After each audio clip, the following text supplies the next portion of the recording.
And we're live. What's going on, everybody? Hey guys. What's up? It became Okay. silent after the what's going There we on. go. No. We're all good stuff. Okay. Yes, So, yes. how So was first, Christmas and the celebrations for you both? Whatever you it was a celebrate. long weekend. But made Yeah. it to her dad's, made it to her mom's, spent the whole day Uh-huh. away. It was a good time though. Got to see some family. Yeah, I was Wow. gonna say That's nice. it was pretty nice. Um, Mm-hmm. got to see some family, cousins, all of them. So I was gonna say pretty good weekend. I gotta say, Nice. definitely. How was your Christmas weekend, man? Mm-hmm. How was yours, That's Aslan? cool. Me, I actually spent time with my family perfectly. In fact, I got off Telegram completely, got off Discord completely, got off YouTube completely. That's where you see none of the videos posted for the past 2 to 3 days properly, right? So I Right. I just took some time off. I had some lot of other stuff. My day job was actually killing me seriously because some of my clients and some of the team members who are outside India, they're all on leave, vacation the entire week and stuff. So a little bit of extra burden on my head. We'll have to Yep. bear that. But yeah, it was fun. But the last 2 days, I have really spent time with my family, and it was a nice time to get away from all the stuff that I've been doing every single day. All right. Take a break and Yeah. much needed time for family and friends. Yep. Yes, a And moment to I'm going. recoup. Yeah. I mean, now that we are approaching the end of the year, what do you think 2021 was for crypto? What are your opinion? Let's Oh. just wrap around a few important things that came down on 2021. Okay, because this Oh, is the last episode of Archangel or Arca Cafe Of of the year. it 2021. is. Yeah. Yep. Yeah. Oh my goodness. I didn't even think of it that way. I thought of it Man, I'm today. telling you. I got up today. I was like, "This is the last Archa Cafe we're gonna have of 2021." I'm like, "Wow, this the end of the year has come up fast." Yeah, Yeah, I didn't even put the two and two together until just now. Wow. It exactly. has came and gone. Yeah. But Exactly. 2021 crypto, holy heck. That it has been one wild ride this year. Oh yeah. um Yeah. so many new, emerging altcoins that came out in the system or out the changes with Ethereum coming going on. Um oh my gosh, my mind's drawing a blank. Didn't Bitcoin have its halving this year too? Hmm?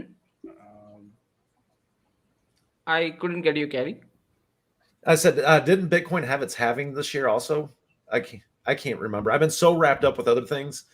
Uh-huh. Um, are we going through Okay. mic issues again? Yeah. I mean, no, you're coming down through clearly. So just let us know what all you felt about 2021 and crypto. Like, what were your opinions on 2021?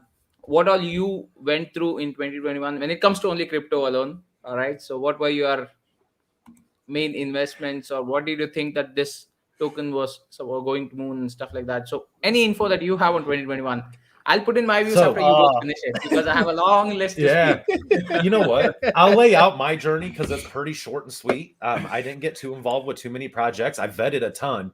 But Mhm. my journey started off when Dogecoin was mainstream media. And you know what? I'm like, the hell with Doge. Like, I think I bought $18 worth.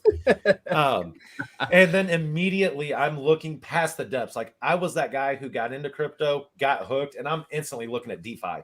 I get in and I found Shiba Inu. Mhm. Literally, like, it was nothing talked about at that point. It was just this little baby sitting behind the scenes. And I'm like, you know what? I kind of got a feeling. I've done my research. It goes against a lot of my beliefs with my research, but I took a leap of faith. And that's where it started. From there, I moved from SHIB. I stayed around when Shiba Swap came out. I still have a very little holdings over there. And then I found a token called Hanyu and Goji Crypto. That one has a really great platform of what they're trying to do as well. I vetted at that point probably 40 other projects, couldn't find anything that truly sparked my interest. And that one got some attention from me, and I still follow it a little bit. But from that point on is when I found Archangel. And that was probably another 30 projects vetted in between. And I'm like, to hell with the 98%. And I'm like, what is it with Archangel? And I'm like, I'm digging. And the harder Mhm. I dug, like I was legit getting frustrated. I'm like, I can't find a dang thing about this that I can complain about. Like Oh, maybe that, Joe doesn't get enough rest. That's about the only complaint I can throw out there. let's see. For me, Mhm. uh, I mean, like I said before, had my buddy talking about it for years, wanting to get into it, and finally, it was just one day we were just out, and he was like, "Let's do it," and I was like, "Yeah, sure, why not?" Got Coinbase, got that set up, started learning about crypto, trying to figure this stuff out, and then we found Shiba actually on some news article, I forgot what it was, and after like 10 minutes of researching, we found it on a app called Voyager, bought it. From there, went into DeFi. I think the very first token I bought on DeFi was actually Saitama. Bought Akita, Kishu. I found Feg in early August. And then I found Baby Saitama shortly after I found Feg. I liked the token. It looked like it was really fun. I thought it had really good vision. Bought into it. And then obviously we all know, like a month later, rugged. I joined the Telegram, and it's been history since then. I remember seeing Caddy join the chat because I remember Rose saying, "Welcome, Crypto Caddy," and I was like, "Crypto Caddy? What kind of name is that?" I'm like, "That's an interesting name, but okay." And Yep. yeah, I was gonna say that the rest is history. I've Mhm. been sticking with this here. I started the YouTube channel in about the same time that like August. About August is when I started the channel. And here we are all the way in December. Wait, Wow. I forgot. I That's started my nice. YouTube journey as well. I completely forgot about that this year. Yeah. Yep. All right. Let me begin mine. So I think I'll take another 5 minutes to go on and on. But yeah. Well, beginning of the year was somewhat of a game changer for me to crypto because it was a re-entry that I was taking this entire year. Since I had already got into crypto 5 years back and had my share of profits, I had my share of losses. I had to take some time off and properly learn about how crypto works, properly learn about how the blockchain works, properly learn the technical aspects of what a token is, what a coin is, how it all pans out, and all those stuff. But 2021 was a time when I heard a lot of buzz around Shiba coin or token. Sorry, Shiba Inu. It's going to be a coin soon once the blockchain comes out, but for now, it's Yep. still a token. So, what created a lot of buzz in the market for me, or a game changer for me at that point of time, is that a meme coin is getting so much of attention, just like what happened to Doge in the initial days. And as and when that progressed, my entire learning and the way of looking into crypto ideally changed to a certain extent, right? So there were a lot of utility based coins, or stuff like Ethereum, XRP, Stellar. These are the ones which were on the mainstream, right? But then you saw these meme coins take a complete shift from the for the market. Like a lot of people just FOMOed into it, or probably even got into it much than what people were going ahead and buying these stable altcoins, right? Mhm. But what created that shift was the price point. So when you had dollars to actually go ahead and give for one or two of these coins, you could get a bunch of them, and people got a little uh, probably thought that having a million coins in my wallet would be much better. The same mentality even stays right now. Having millions or billions or trillions of coins in your wallet seems to be good. To say that I have these many trillions and thinking of knocking off all those zeros so that you become a millionaire quick. But yeah, it all started with the price point that was really enticing. But then the Shiba community really worked to get that token up and running. They did not just leave it aside just as a meme coin. They started adding a hell lot of utility to that, and that's where I was really surprised. I was taken aback. And at that point of time, somewhere in say March, April or so, when they initially started off with all the Shiba Swap launch and things, there was a lot of fun around the market as well. So I took a step back. I wanted to wait.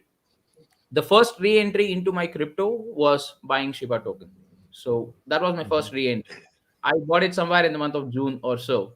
All right. And what I did is immediately staked it. I bought into SHIB as and when it was just a couple of days after Shiba Swap launched. So that's when I bought it. Mhm. I waited for another week just so that those nifty errors on the platform were ironed out, and then I just staked it and I've left it there. That's it. I've Yeah. forgotten about Shiba Inu for now. But then what happened after June? Okay, that's for the first half of the year. But what happened after June is totally a different ball game. In from June, July onwards, as and when people saw the growth of Shiba Inu token, everyone started getting into meme coins. Everyone wanted a piece of the pie. Everyone said that okay, we'll be the next Shiba, we will be the next Doge, and they just started advertising, and that's where a lot of people got into rug pulls. Mhm. So Mhm. I'm sorry to say I really feel heartfelt sorry for all those people who have lost their hard-earned money. But to a certain extent, I would be very direct and blunt over here that people are to be blamed for their bad investments to a certain extent. I wouldn't say everyone, but yeah, why would I say this or quote? I have spoken to a lot of my friends personally. I've told them these tokens are not worth it. Even if you are getting millions and they promise you to knock off zeros, there is some mathematical calculations involved around it. You need to get your market cap right, you need to get your liquidity right, you need to get to add some utility, you need to have people buying it. For what Mhm. reason? Right, if you, even if you want to go ahead and market a token, if you want to say, hey caddy, this is a new token that I have, I want to go ahead and sell you this, you can, why don't you go ahead and buy it? Okay, caddy, so questor's first question would be, what is this token doing? Right, Yep. what's the utility of the token? Right. So okay, we understand most of the projects that have started were as meme coins, but then later on added utility. But what is also important is that what the roadmap says and how the team responds. Joining the Telegram group, understanding the project motives, and knowing what the actual token is set to do in the crypto space is very, very important. And I'm happy in one way that with all the drug pulls that are happening, looking at the positive side, people became a little more aware. There are still a Mhm. lot of people who are not uh, you know uh, thinking on all these grounds, but I would say 50% of the people who are a part of the rug pulls of one or two tokens or so in the entire of the second half of 2021, they have become aware about how to invest in tokens. Now they are getting into only those legit projects. They are doing their own research, and I'm very happy for that. That's the space that I want to really be in and keep seeing people on those notes. Awareness about crypto is very, very important. And, if you look at the stats for rug pulls, I guess it was a 70% uptrend as compared to what was last year's rug pull. That's 2020's rug pull. Mhm. That Mm. was the stats that said. And almost 95% of the rug pulls have happened between the uh, second half of the year, in fact. So Yep. that's when a lot of tokens started gaining a huge momentum. Be it you have Satama, which is a great project again. But one thing that I want to go ahead and also quote over here, 2021, if people have not looked into it properly, was a year where crypto GameFi and DeFi development started happening. So all those projects which are there into GameFi and DeFi, they are all in very good development right now. And 2022 coming, you can see many, many launches in those spaces. And one more thing which I would definitely like to quote is the NFT platform that witnessed a huge boom in 2021, and that's not going to go anywhere. When NFTs are not going to go anywhere, you have a lot of things happening with NFTs, and it's not restricted to only art and music also, or GIF images as such.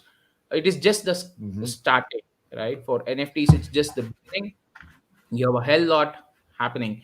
So apart from that, I think I should also quote one big thing that happened in 2021. I don't know. I know most of you guys would not be happy hearing this, but with regarding ETH fees, that's Yes. something that I remember what once Uh, was, and I know what it is now. yeah, like remember going If on there is one thing that you say that I do not want 2021 to repeat is the ETH fees. yeah. Like I Yeah. remember going in and the high was like 50, $60, and you were crazy to be paying those. I remember Yep. being able to pull consistent $30 to $20 gas fees, and I was like, "Oh, this is perfect." Yeah. Now, oh my gosh, if I get a $20 Yep. gas fee, how? I Was was I getting that anywhere from lucky? 7 to 15. Yeah. Would you believe that I actually got my Shiba Inu staked for $2.50? That was the amount I paid You for caught staking it at it. the That's Yeah. oh wow. yeah. And By you the know how way, much I there's one actually paid common for thing. swapping for Saitama? I paid around, I guess, somewhere close to 10 or 11ish dollars. That's the amount I paid. I mean, converted to INR, Nice. of course. But yeah, that's the amount I paid for the gas fee. And after which, July or August period, that's when I started my YouTube channel. In fact, August is the time that I even started my YouTube channel too. So thought that all the knowledge that I have gained, I should definitely go ahead and spread it across to a lot of people. And I felt YouTube would be the platform to go ahead and do it. And after which Yep. I met you guys, two great Hey, buddies of mine. So Hey. yeah, it's seriously. I So this has been a very good journey for me. I mean, the second half of the year, forgetting the ETH gas fees and all the rug pulls that have been happening, a lot has changed for me when it comes to crypto, yeah, I was gonna say including the YouTube channel, the Archa Cafe, everything. yeah, definitely. Like one thing I gotta say is like I saw 66 say like who knew that buying BSI would lead into this? And it's like, Yeah, we yeah, can just bring the chat back. definitely. It's like when I bought into that token, I never would have thought that it's like almost what 5 months down the road that I'd be sitting here. I made a lot of friends, I met a lot of new people, and like doing a doing a cafe over this, you know. So I was gonna Hmm. say definitely this has been a great year, and it's amazing, you know. I'm very grateful Hmm. for this year. This year was probably one of my favorites. Yep. Wow. This Yeah. is the year I Count stepped me outside too. my box. Oh, sorry, Mr. Roslin. Yeah, say this is the year I stepped outside my box completely. It was like, you know what? I think it was around March that we were talking about it. Just financially, it's like we're in mid-30s and we're not making it nowhere. The traditional finance system, sorry, I don't mean to dog on it because it's been its way for years, but guess what? It don't freaking work. I'll I, So I don't even have any I don't even have any shame. I'll completely say it. Like especially compared to crypto, it's got nothing on it. yeah. Like, just don't even mess with it. Yeah. Yeah. Yeah, it was fun. And I since at the Arca Cafe we speak of Archangel, I mean that's the priority for us. But look at what Mhm. Archangel's journey is in 2021. Oh, Yeah. I think And it all started with somewhere all the in July-ish, August. That's the time frame it started, right? I do not know the exact date so on when it was August launched. 27th is when Archangel was conceived. September 19th was launch Uh-huh. date. yep, Perfect. yep. And Yeah. ever Thanks since for that, then, Caddy. crypto, I'll remember that. yes, August All 27th, it right. was conceived. And Mm-hmm. that was a hard day for many. Mm-hmm. And then September 19th was the day it went live. And look where we're at in December of 2021. Going to stop all the Yeah. bull crap that, the problems that crypto presented this year and the shady lights that's been shined. Guess what? They're going to have a force to be reckoned with. Yeah, Definitely. exactly. So, Yep. I mean, that's where Guardian. I like this particular project. See, a lot of people. One thing that I would like to quote is a lot of people get into projects just because of the emotional aspect.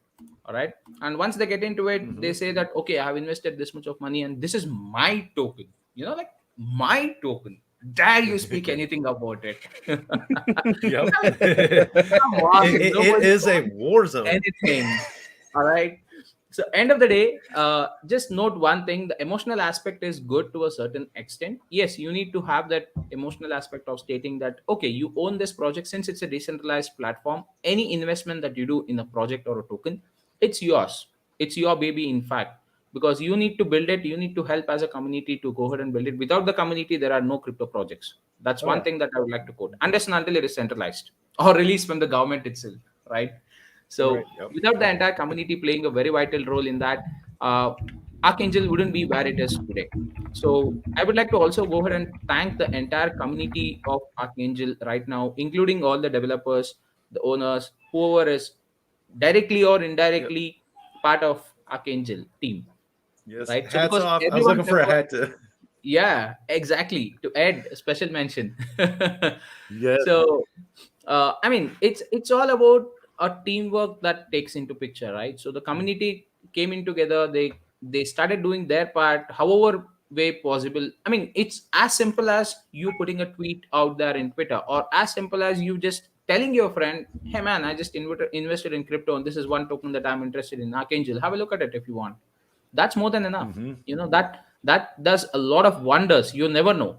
I have heard Yeah. stories where a common man who is traveling in subway just spoke of some particular idea which he had to build a startup, and there was this random guy sitting right next to him who was an engineer, and he wanted to be part of it. They started conversing, they came in together, they went into Wall Street, had some big investments, and now they are a very big firm in name, right? So that Nice. those are the stories which I've actually read and heard.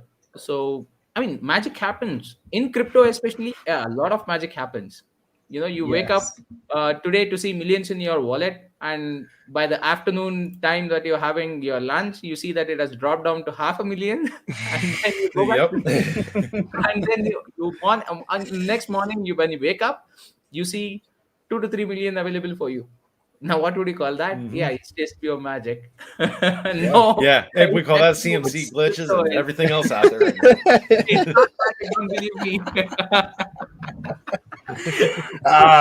Here we go. Yeah, it's just the volatility playing a vital role. So be a little careful, guys. Okay, just don't take my not so financial advice and say that, okay, Aslan is saying that you get 1 million tokens today, and then, I mean, $1 million today, and then you get 500,000 by lunch. Then next day morning, I'll be getting 2 millions now. Welcome to the roller coaster of crypto. Yeah, be You very, know, very everybody careful warned with me it was going to be a ride, and they It's were right. it's been a ride. Yes, definitely. yeah. It's been crazy. Yes, I've learned to stop chart. When I first got in, of course, I was that chart watcher. I want to learn everything about a chart. And I'll tell you, I was the most nervous wreck back then. I'm like, you know what? And I started every one of my videos as like this, every single one on the Caddy channel. Never invest more than you can afford to lose. If you're betting your mortgage or you're putting your house up and you're emotionally attached, you're going to mess up. And you know what? I sat back. I'm like, you stupid, dumb son of a, you did the same dang thing. Like I did the dang thing. It was, I got wrapped in. I got sucked in. It became, an investment strategy to a hobby to a passion. And that's what's got me. Right. Yeah, Yeah, it's like I don't it's a know road for to financial freedom if you know it right. yeah. And it's In just simple terms, something yeah. something that was weird is like I mean, like, yeah, I was with Caddy there, like I was always watching the charts, but like at the same time it was interesting because it's like, yeah, this is supposed to be crypto, but this looks pretty like stable. Like it looks pretty, like just kind of staying around the same price range. And then like I would say that to my buddy, and like the next night like Ethereum would like jump up and then immediately just jump down. I'm like, oh, okay, that's where that's at. Mhm. Yeah.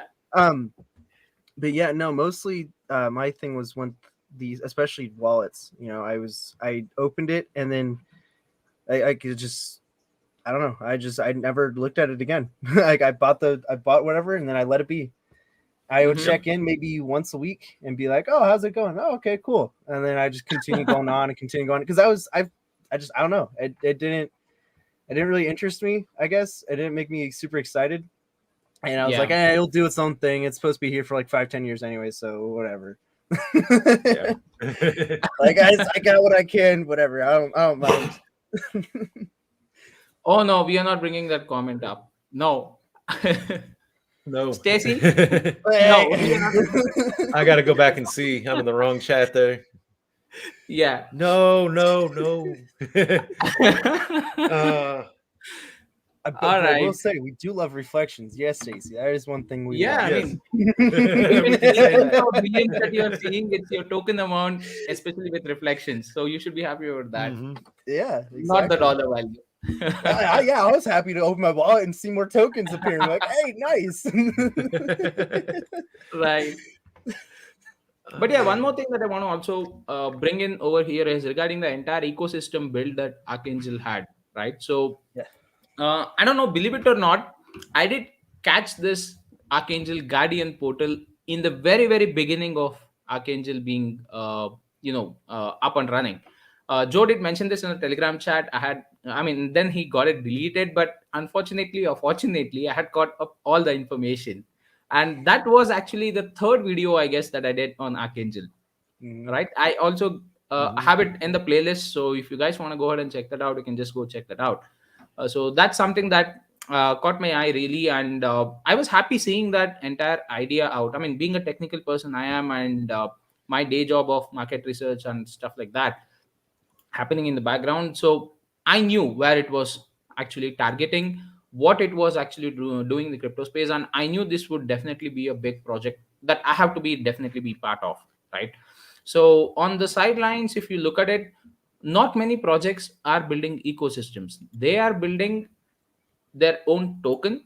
That's one with a single utility or few or more utilities added to it, but it's not an ecosystem that is being built. And building an ecosystem is not a simple job, and it's something Mhm. that of ecosystem side, if you look at it, it should not be a fixed ecosystem, it should be a flexible one. It should also be having a long term goal or a long term utility added to that, right? And if you look at those angles on a technical aspect, if you look at it, Archangel is threading the right path. And two things that I want to really mention over here in how Archangel is being flexible in terms of adopting new technologies or adopting to the new changes that's happening in the crypto space is one, the contract migration that recently happened, as well as the website migration to the VPS server. These two, on a technical aspect, are really good moves, because now you have a whole new way of looking into the utility aspect of Archangel, especially the staking pool that is going to come out. And thanks to Ed and all the people who are involved in this particular movement, because uh, if you I mean, I've been starting reading the contracts, I've started learning about solidity and stuff, trying to understand the terms and how it works. I mean, I have been into computer science in my early stages of college, and then I have done my electrical engineering, but never have I left the geeky knowledge that I've gained. I'm a geek at heart, so I keep digging a I'm a lot geek at about. heart. I was gonna Yeah, say I gotta say this is the other thing that I find funny too. Is like the way uh, everything got set out, especially us yeah. three being that way. Yeah, Like we all exactly. love crypto. We love all of that. Like we love the back stuff, like the blockchains and Yeah, everything. That was the yeah, other thing I wanted to point out was it was it's insane that like us three were able to come together and like how Mr. Aslan yourself, both of us started our channels in August yeah, and we all just three somehow just met up and started this and we all have the same interest and everything. It's crazy. right. But it's yeah, again, like this is stuff that it's really cool and it's really fun and it's really interesting to like to learn about and to read and to research. um Hmm. that was definitely something that piqued my interest in as well when I got into this stuff. Almost immediately, as soon as I went into DeFi, I was like, "How does this stuff work?" And then I started getting into it, and I was like, "This is really cool, and I want to do this, but this looks like it's going to be a lot of work." Yeah. So just to quickly answer one question on the chat, any special guests tonight? No, Joe is taking some time off uh, with his Check the friends. private And messages. uh-huh. Oh Well, yeah, he's checking please that. bring them in. I'm sorry, I missed that. Now you do realize what we're asking for here, right? Yeah, Bring them on. We all know he's the hype. He's the exactly. Let's go. oh, what's up, Shibin? Shibin Hodlin. I don't even know what to say to you anymore, bro. But that's love from one guy right there. So Yeah. One more question: has the I- CoinGecko price been updated? I think not yet, as far as I checked recently. But yeah, well, that's an issue with CoinGecko, I would say. I mean, we are getting a little frustrated with this. Oh yeah, one more thing that I want to really quote about 2021 is the CMC issues that have happened. And now that you bring this up, it just hit a light bulb, right? uh-huh. So, and think of it in this way. um, I wouldn't be too, on the spiritual side, but they say when you want to do something really good, the stars align themselves, right? So Mhm. think of it this way: with all the current ongoing issues of CMC, CG happening, and Archangel Guardian all set to go ahead and come out to the market, it's doing some of the things that CMC or CG is doing, but added with a lot more angles to it, right? So Yes. in one word or one line, if people who are listening to this are new and do not know or want to know what is Archangel Guardian all about, it's a single one place platform where you get each and every information available for you regarding any project that's going, right? Right. So that's the way that So Archangel Guardian would be built out. And after which you will have options of making your own decision based on a variety of scores, a variety of uh, information material that would be available, including videos that most probably might be linked in from YouTube or various other platforms, or I don't know how it's going to be done yet. More details will be revealed soon, I guess, once it comes mhm. down here. But yeah, these are the things that you are looking at now. You get into CoinGecko for certain information regarding contract details and socials and the price point of the token. Not many people use CoinGecko the way it is supposed to be used. There are a lot more utilities to Yep. CoinGecko if you look at it that way, right? You have the information of the token, you have the contract address, you have the socials, you also have the details of how it performed on the entire market, and you also have logarithmic uh, charts, right? Apart from the line graph that you have, you also have log charts that are available. You have certain information related to the token on what the token is or what the project is in the below portion. I don't know if people actually read it or not, but yeah, Mhm. you have the market cap details, you Uh, have the price change details, all the stuff on the right side of the chart, and that's thanks.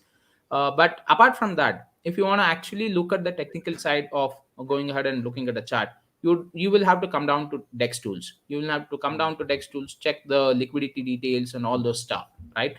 And after which, again, you need to get down to YouTube or any other streaming platform to know your videos and know more about who's speaking of what and what the token is all about. If you're not able to, or probably have some time to go ahead and spend in terms of reading and stuff, the white paper and all the things, you can just head over to YouTube and see if any YouTuber has done any reviews and stuff and try to understand what the token is. But one thing that you need to also go ahead and understand is most of the information on social media is always biased. So that is mhm. something that you need to be a little careful about, because YouTubers do get paid. I have also been approached by many projects to go ahead and do a token review. Few of them I have done it. I wouldn't say no to it. Few of them I have done it, but I've never requested them any sort of payment as such. All right. So if they want to tip me on anything, it's full transparency with me here, guys. I'm doing this right now on the live. So if they want to tip me anything, I tell them, yeah, go ahead and do it.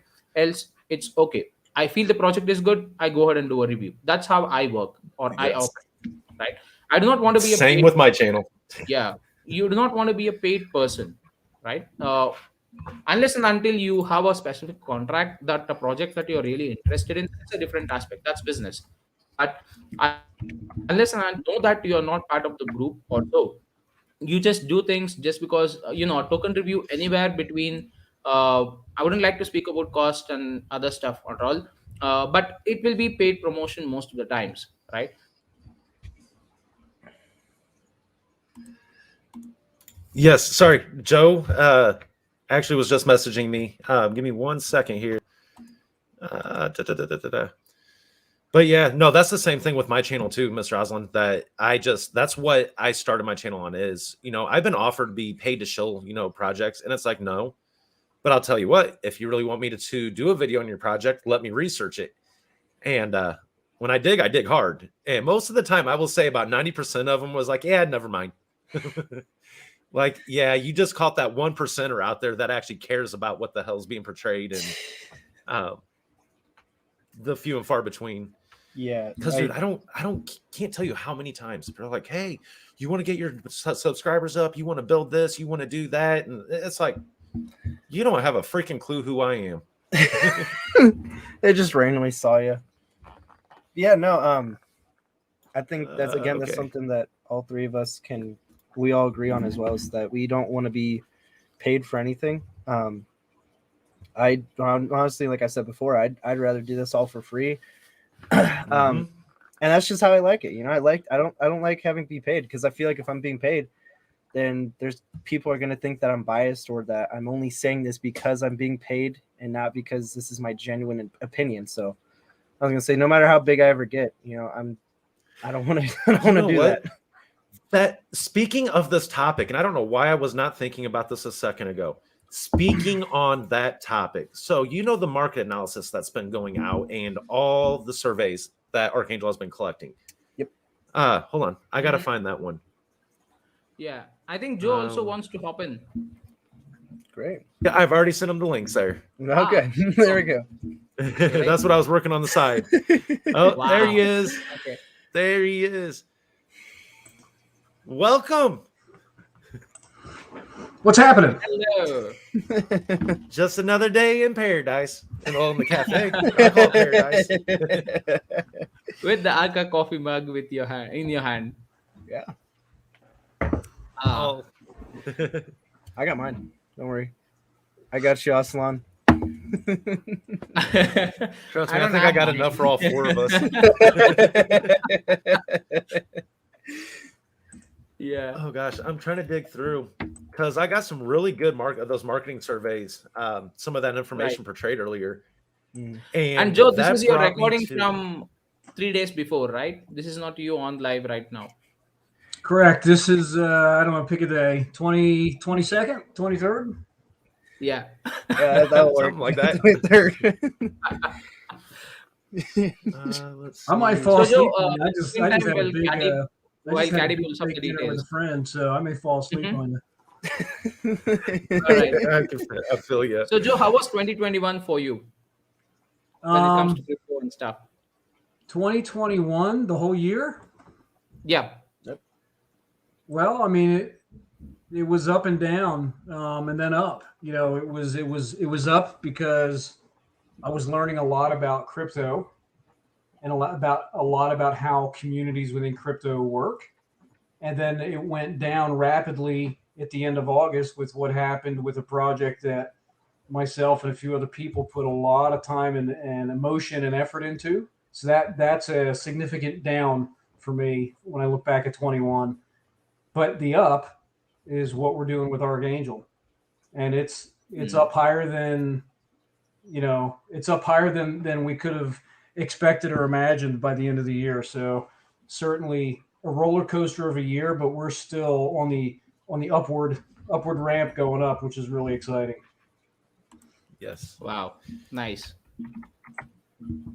But you know, talking about what happened to that one project in August, and seeing a lot of people in our Telegram constantly say, "Hey, project X, Y, or Z was rugged and this and that." I mean, I don't know if there's any way to forget that pain and the emotions, and it just feels like your heart gets ripped out of your chest and somebody's stomping on it, and I feel horribly when I see those posts. And that one project that got rugged earlier last week, they had a voice chat, and a bunch of us jumped over there for an hour or so and just listened. And I got to tell you, I didn't say anything. I just listened. I stayed on mute.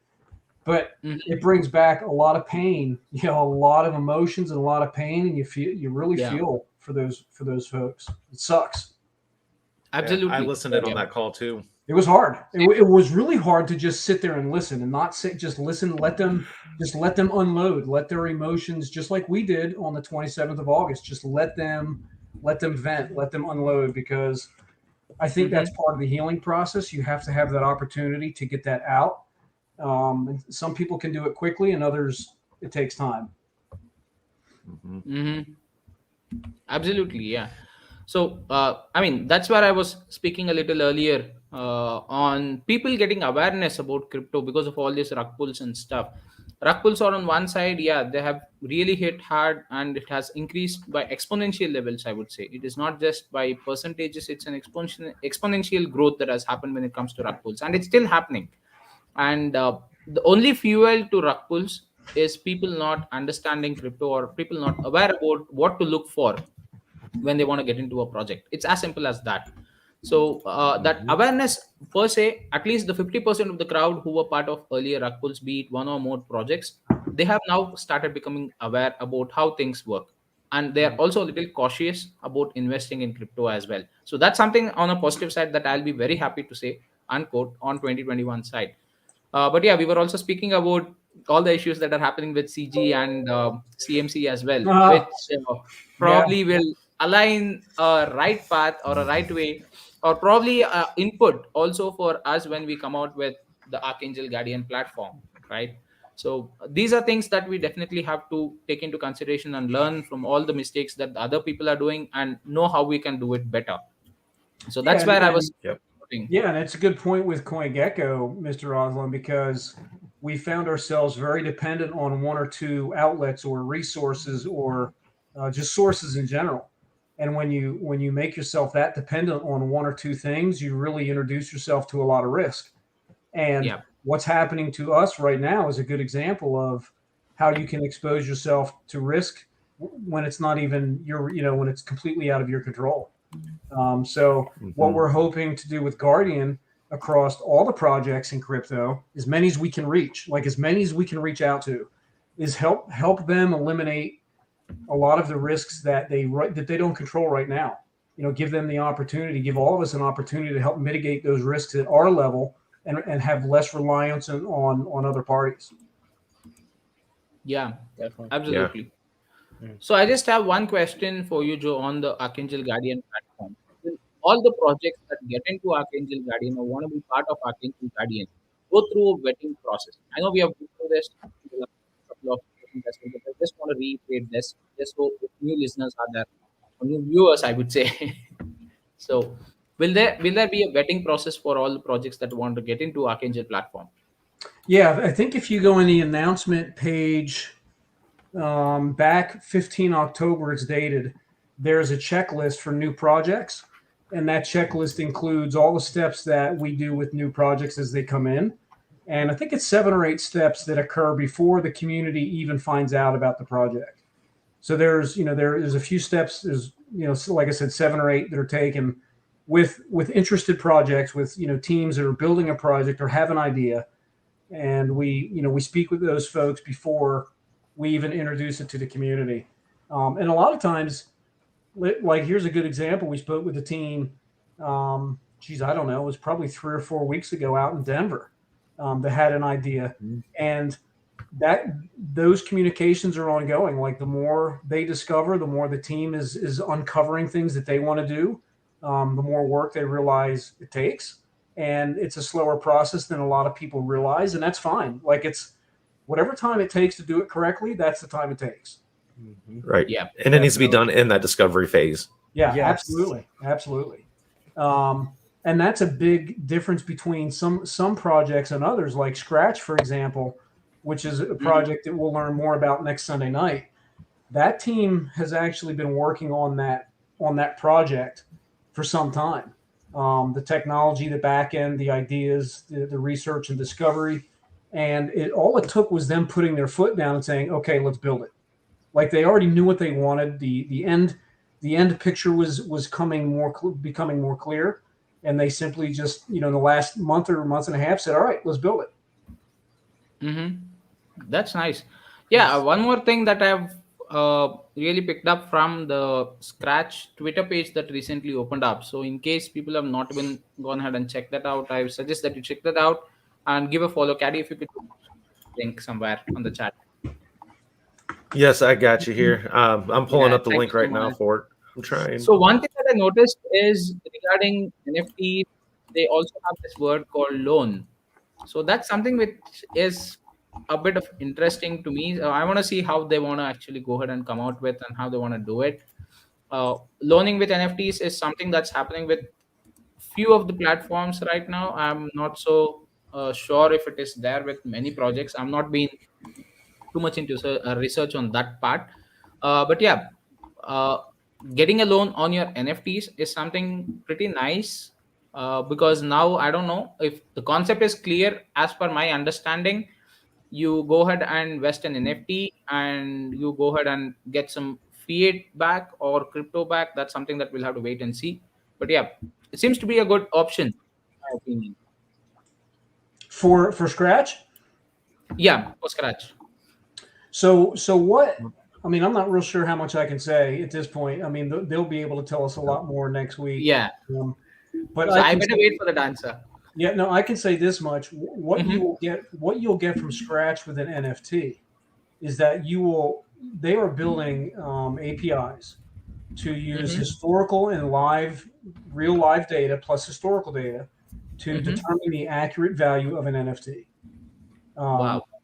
its minting status, its number of minted, how old it is, how many times it's changed hands, the different prices that it's changed hands, all those things that they're building into that engine, which you see on their site now called Scratch Engine, is to give people an idea of what that NFT's value is.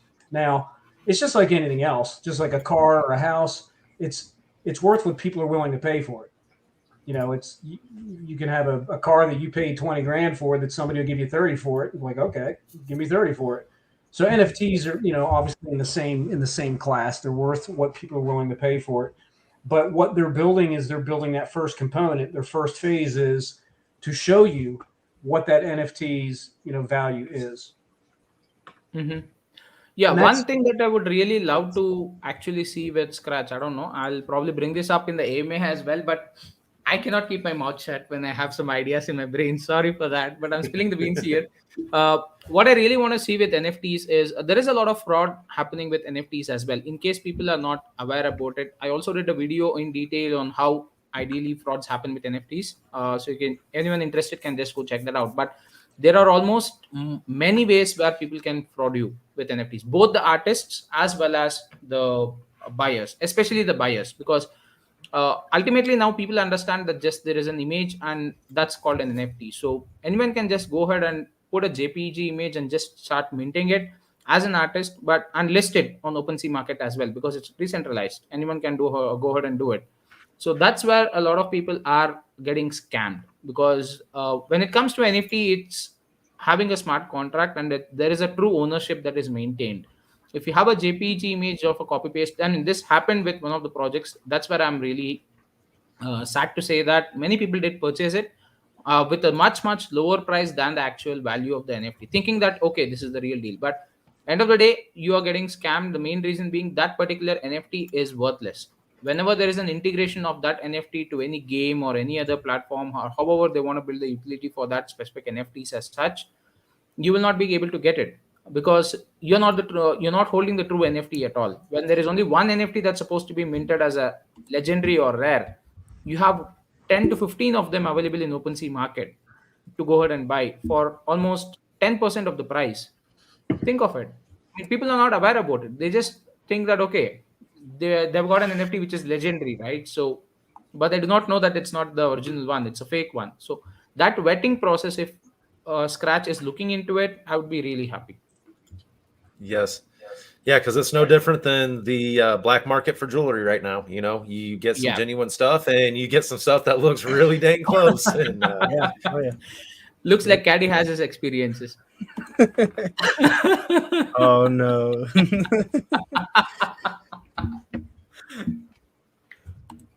Cat, are you selling jewelry on the black market? Come on, man.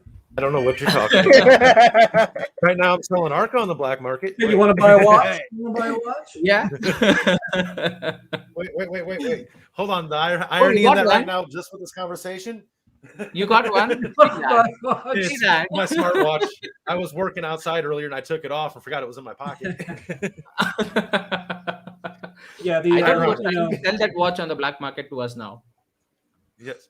the NFTs are exciting. It's kind of the topic of this cycle for crypto. Is that there's been a lot of neat things come out with them in the last just 6 months or so, and it's going to be an exciting sector within crypto for a long time. And to see these projects kind of get a head start on that and really start to lean forward and think of some ideas of things that that people may use now and are definitely going to be using in the future. It's just exciting to see it. Very. So, guys, we had somebody else pop in the stream here. Dun, dun, Wow. dun. Oh, I caught that the wrong time. Wait, what? What? I caught it. Hold on. Nice. These two mixed together, optimum. Now, Caddy wants to show up. There you go. So, Nice. Look, That hasn't moved. you know what the So hearing holidays did about, to me? so here in about a half hour, Mike will definitely buy a watch. Yeah. What's up, guys? He may Mike. not have caught that part. Hey, man. What's going How are on, you doing? boss? Hey. Good. How's your guys' holidays? Good?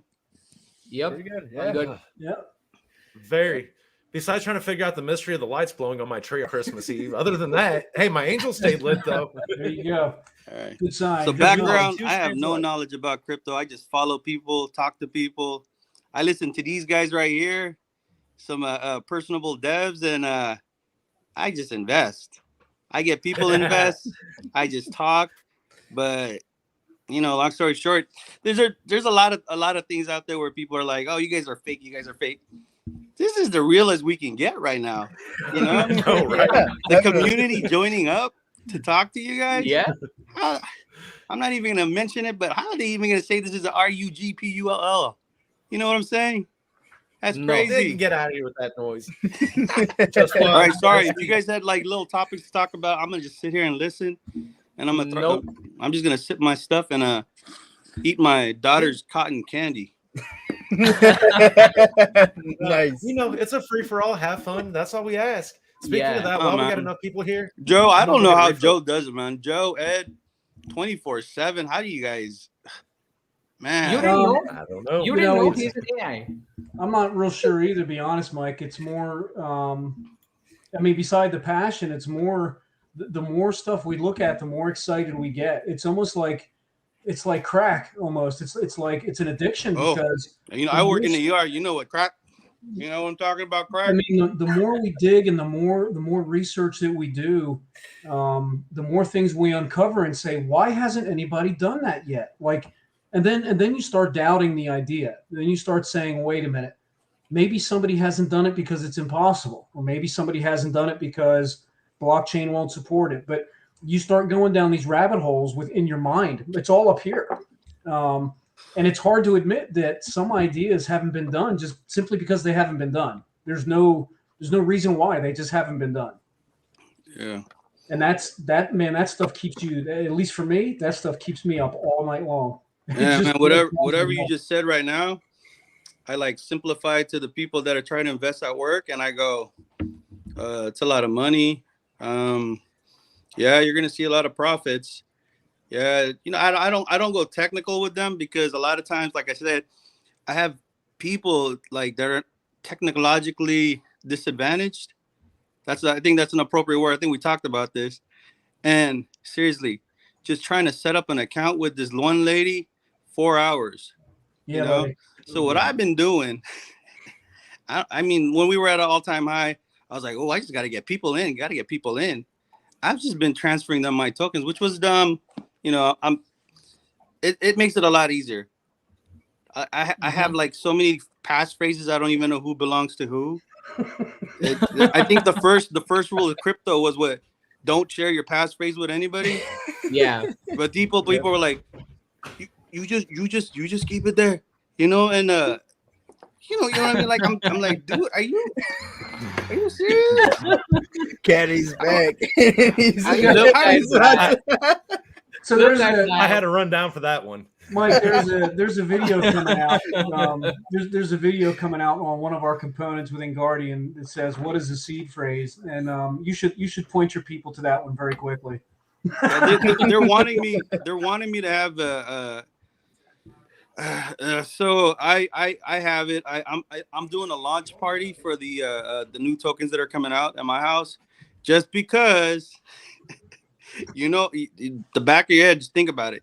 I have about over 208 people texting me, especially when the stuff was going down. Oh my goodness, that was crazy. Anyway, so for the launch, they basically just want me to take all their phones. I only have like 2 hands and 4 mobile phones. They want me to log in all at once and try to, click on the button to try to get in time. But then I was like, no, we're just going to have a launch party at my house. So I'm inviting over 200 people just to have a launch party at my house for these launches, because I cannot be on the phone and explain people how to buy these tokens. You know what I mean?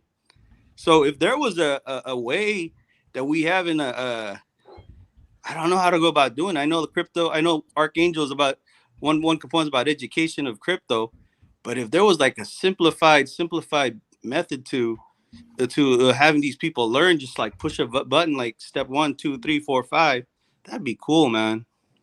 Make my life a lot easier. That's for sure. Yeah. Well, one of the updates that we just posted on our website just over the weekend, right before Christmas, was a comment that says, crypto is inherently technically challenging. It's difficult to understand. It's difficult to explain to new people, and we've got to figure out a way to make that simpler. We've got to, in order for mass adoption to occur, we need to break this down so that people can understand it and then utilize it at the lowest possible level. While still making sure they understand what crypto is and the risks versus the rewards and all that. I think one of the things that we're going to have to face as a community in crypto and digital assets is to figure out how to make it much easier to understand and much easier to utilize. Kind of don't have a choice. No, you guys are doing great. Yeah. You guys could continue with your topics. If I kind of interrupted something real important about the projects, I'm just gonna listen in, man. All right, no problem. No, that's the one thing, there's always a lot of information going around with Arca and everything going on. I'm just taking a second to catch back up here with all the comments. 19 of them. Let's see. We love you too, Stacy. Oh, crap. I think I did. There you go. But no, personally, Mike, man, I'm glad you stopped by, bro. Like, it's good to have you on. Dude, We need to get you guys in more often. I told you I got no filter, man. Like, I'm trying to keep the CUSS out of my mouth. So even when my kids are here, that stuff comes out automatically. I'm sorry. Hey, I'm you're talking sorry. to a person. I'm the politest guy in the world. Yes, ma'am. Yes, sir. Please and thank you. But I cuss like a freaking sailor, dude. Yes, sir. I promise mean, you. I'm just so glad that all these kids. It's like 7 p.m. Thank God for Benadryl. You toss a little bit of Benadryl. I mean, not too much, because if you do too much, you got to put one of those pulse ox on them to make sure that they're breathing.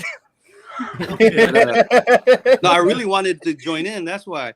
And my wife's at work, so I can make all the noise I want. The only thing I have right now is the dog. So if he starts barking because he wants to go out, I'm gonna just have to. What I do? Just press pause.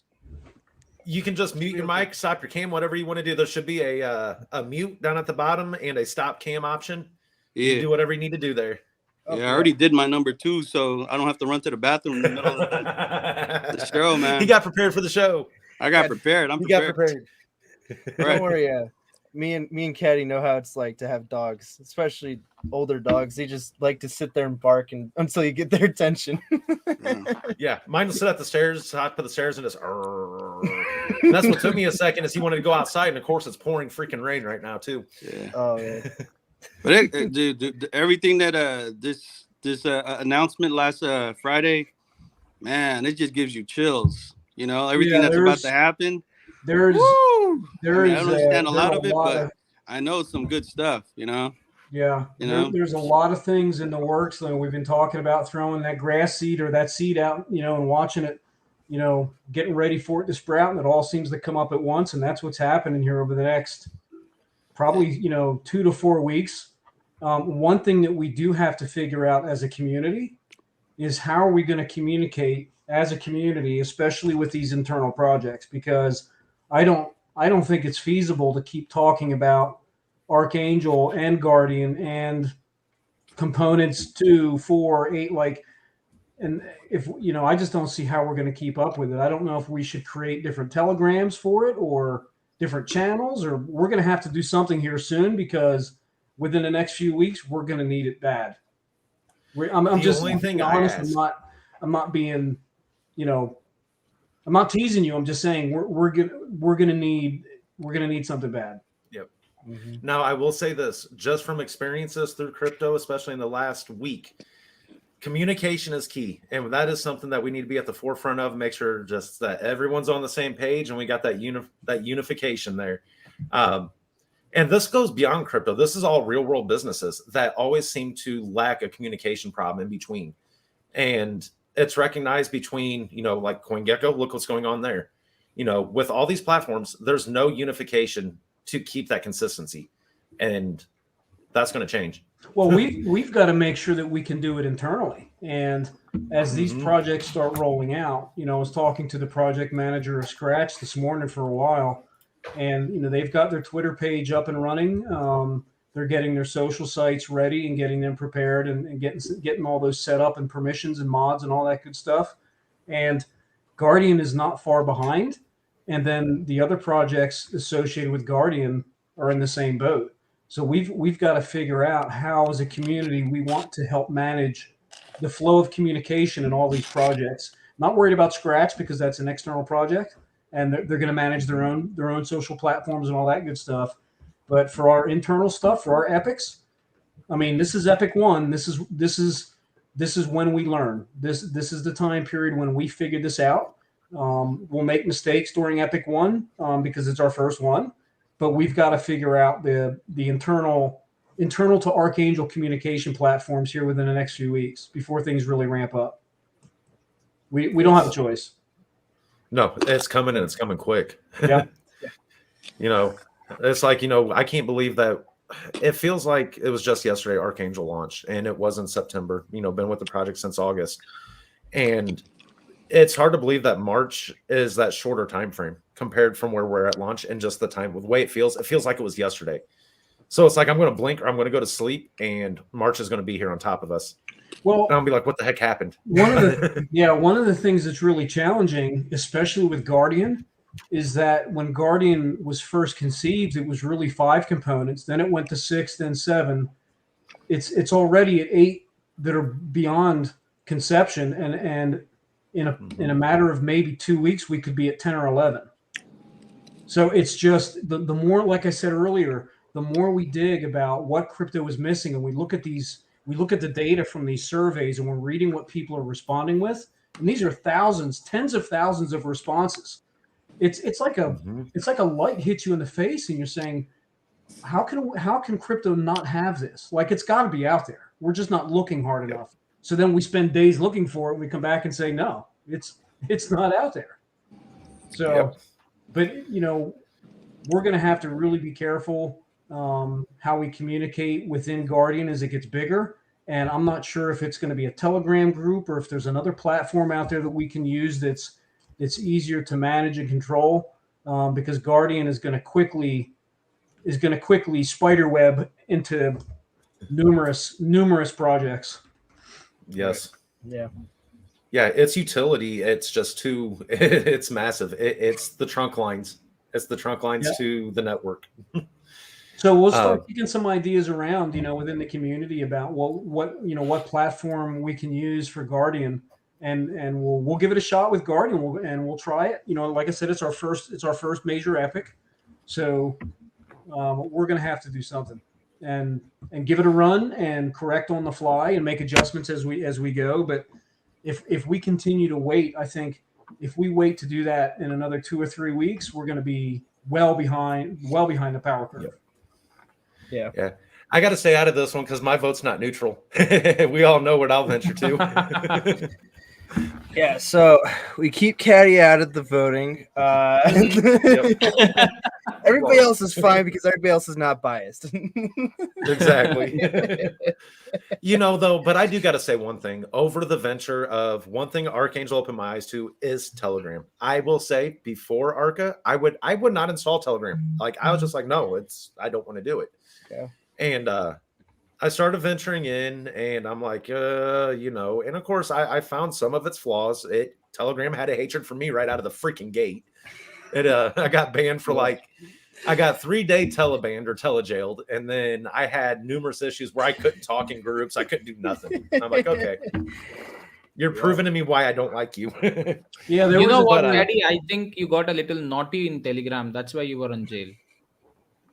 No, I remember it was because Caddy was shilling too hard for He our was game shilling show. and he got He got reported too it many was times. 3 days and then it was like 7 days. And I remember he shot me a DM and he said, I've been put in purgatory for 7 days. What do I do? Yeah. I can just stare at the telegram. It would not let me talk. I could just stare at it. I'm like, okay. And there was Caddy, so would you many share- conversations happening. I mean, Do what, would you Mr. love to Osley? share your experience while you were on Telegram jail? Hey, I just hit the wrong groups in the wrong ways. There's certain tactics, and this is the thing. Like with shilling, it truly is an art. It boils down to an art and how you follow it out there. I'm great at soft shilling, and this ended up a situation in the room where someone just bluntly asked me, "What is Archangel?" Well, all right, here, let me tell you. You open that door. Yeah. The moderators of that group did not care for the conversation. I fell right into it. But it was fun. Nonetheless, the one good thing is I do a couple Twitter spaces here and there. And the response from Twitter and some of the group that follows, it's really positive. And that's the one thing that I personally enjoy. It puts a smile on my face every time when I can leave that Twitter space and I know it's a positive vibes when that conversations are done. Mm-hmm. Yeah. So I mean, it's nice engaging with a lot of people from various parts of the world and, from various aspects. Sometimes you learn from them. Sometimes you get the opportunity to teach them. And sometimes, well, I don't want to mention it, especially with those pudsters out there.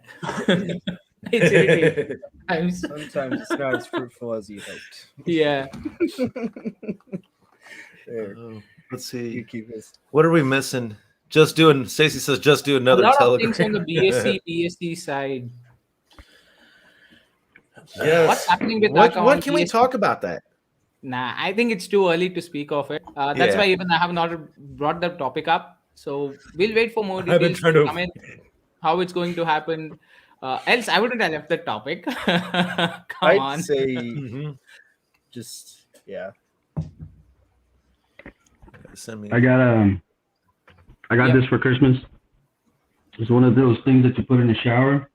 Uh-huh. It doesn't work. It's for your, like when you're showering and then you have your kind of Bluetooth. Mm-hmm. Yeah.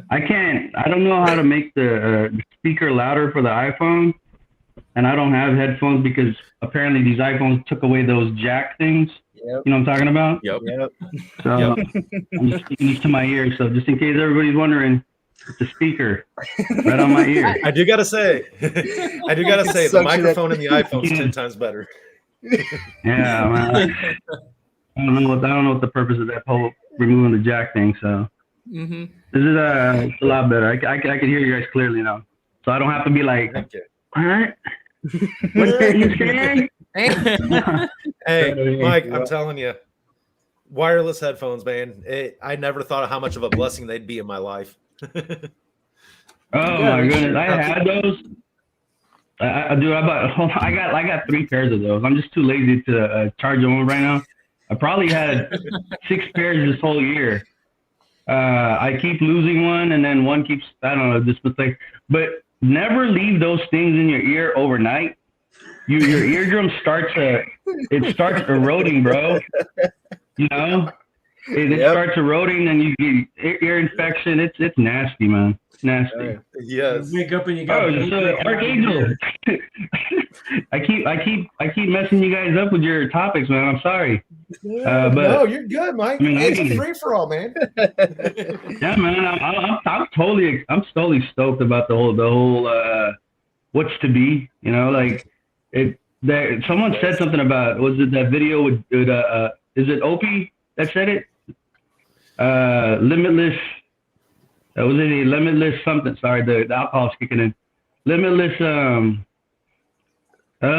What's the end of my word? Limitless what? Limitless something. I don't know. There's 4 of you guys here. Come on, you guys help me out with this. unlimited potential. Limitless A lot of possibility. words next to limitless. Unlimited potential, unlimited possibilities. Man, this calls for another shot. Shit. I'm sorry, bro. I think I got the alcohol just to I get a little shy, those that stage fright type of stuff. So Archangel, woo, take a shot. You preach into a preacher. You're talking to the man who wouldn't even look at a camera for 3 years, and now I'm on a freaking YouTube channel. Like, come on. Doing weekly live streams. Yes, Yeah. and that's No, the way no, to no. break out of the show. Yep. So back to the prize, Joe. Are we eventually going to be like a bank? End goal. I don't think we're going to have a choice down the road, man. I really don't. Yeah. That's why I'm not in any hurry to come up with a DeFi solution right now, even though it's Epic number 2.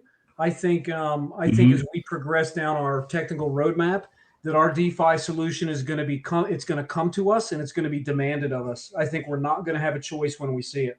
So I would rather wait on DeFi right now until we get to see how the system kicks in and see how some of these other epics fall into place and kind of move DeFi back a few notches, because I think it's going to be a bigger project than we think. DeFi. Yeah. I really do. The needs are going to come to light as we progress. You know, we handle these smaller situations or these others. It's going to be one of those things. The utility will come to light. It will show its face. I mean, that's the whole purpose. You know, that's the reason why everyone's in crypto anyway, is financial, you know, being able to manage your financial future yourself, you know, you being in control of your financial freedom. And that's one of the things that DeFi needs to focus on. And I think within crypto, there's a lot of solutions out there that give people the ability to manage, you know, their finances and their financial strategies. And we've just got to figure out what ones we want, you know, within Archangel. And I've seen some ideas flying around. They're fantastic ideas in the main chat. Some of them are really big, like, you know, multi-million-dollar development effort to create that kind of stuff, which isn't impossible. We just have to be ready to do it. Yeah. I mean, it's like one step at a time. You cannot, you know, get everything all pushed out at one single phase. It does take some time to go ahead and, you know, get some things up and running. And especially with DeFi, it should not be something which we just go ahead and do, which everyone else has already done and has a solution for it ready. It's like a waste of investment and waste of time, in my opinion. That is, honestly, because you already have a solution available. All you can do is just reach out to them or probably see if we can integrate it as an API. That's as easy as it gets. But when you have something which is partly a solution, but we know for a fact that we can do it better, that's the area that we need to target it. Because you have a part of the solution available, and the rest of the half on the betterment process can definitely take this up. And one more thing, the new ones in terms of certain ideas which are totally new into the DeFi space, and not many people also understand DeFi too much as of now, at least. For now, not many people do that. All they know is just it's about swaps, it's about certain DAOs where you go ahead and stake and earn and stuff like that. So, but DeFi as a whole is a lot more. You know, it's big in its own way. It's not as simple as it gets. But I guess the next year would shed some more light on the entire DeFi platforms, and probably DeFi would be the main word that you would definitely look into in 2022. Yeah, I think you're right. I think as 2022 plows along here, and more, you know, the projects that have been working on DeFi solutions for 2020 and 2021, as those solutions become fielded and people get to use them, and as the projects get to refine those and improve those solutions, that I think people's eyes, myself included, I think our eyes are going to open within crypto and digital assets and say, oh, wow, yeah, we really need to be able to do that, because that defines you being in control of your financial strategy. And crypto is a very unique industry to be able to do that in. So it's going to be very, very interesting. Yeah. Yes. I mean, one area where a lot of people are looking into in terms of DeFi is the safety of the platform itself. Now, the DeFi safety, the safety aspects of DeFi entirely is something that people are a little worried about right now. But yeah, we'll get there eventually. I mean, we as a crypto community get there eventually, where people will get to know more about DeFi. People should get awareness about DeFi, in fact, before going ahead and getting into that line of business. It's not as simple as we get. So it's not like, you know, you just go ahead to Uniswap and swap your tokens. That's not DeFi. That's just the tip of the iceberg, I would say. So a lot more things involved. Yep, big things happening. Caddy, I got one more question. What suggestions do you guys have for new crypto investors for the upcoming token launches? Like, just save up some Ethereum, be ready for that day. Is that the type of stuff that we should be getting ready for? The best advice to give those folks that are interested in these projects is to attend the AMAs and read as much information as they can, especially before pre-sale and launch. Get to know the projects, get an understanding of where they're how they're going to launch, what technology they're going to launch with, and how many phases they have in the next probably 9 to 18 months. So what they launch with is not near as important as what they're building, down the road, because most projects, as you know, they launch with nothing. They launch with an idea. So if you can see a project that's launching with functionality and utility right out of the gate, number one, that's going to tell you they're pretty serious. And also, when you take a look at their roadmap and you talk to the team about what they see coming in the next 9 to 18 months, that's going to give you a real good indication if that's a project that's worth investing early in. Yeah. All right. And here's another question, but sorry, Mike, go on. Oh no, go ahead, man. Go ahead. I mean, there are two terms into this crypto aspects. One is investing, the second is trading.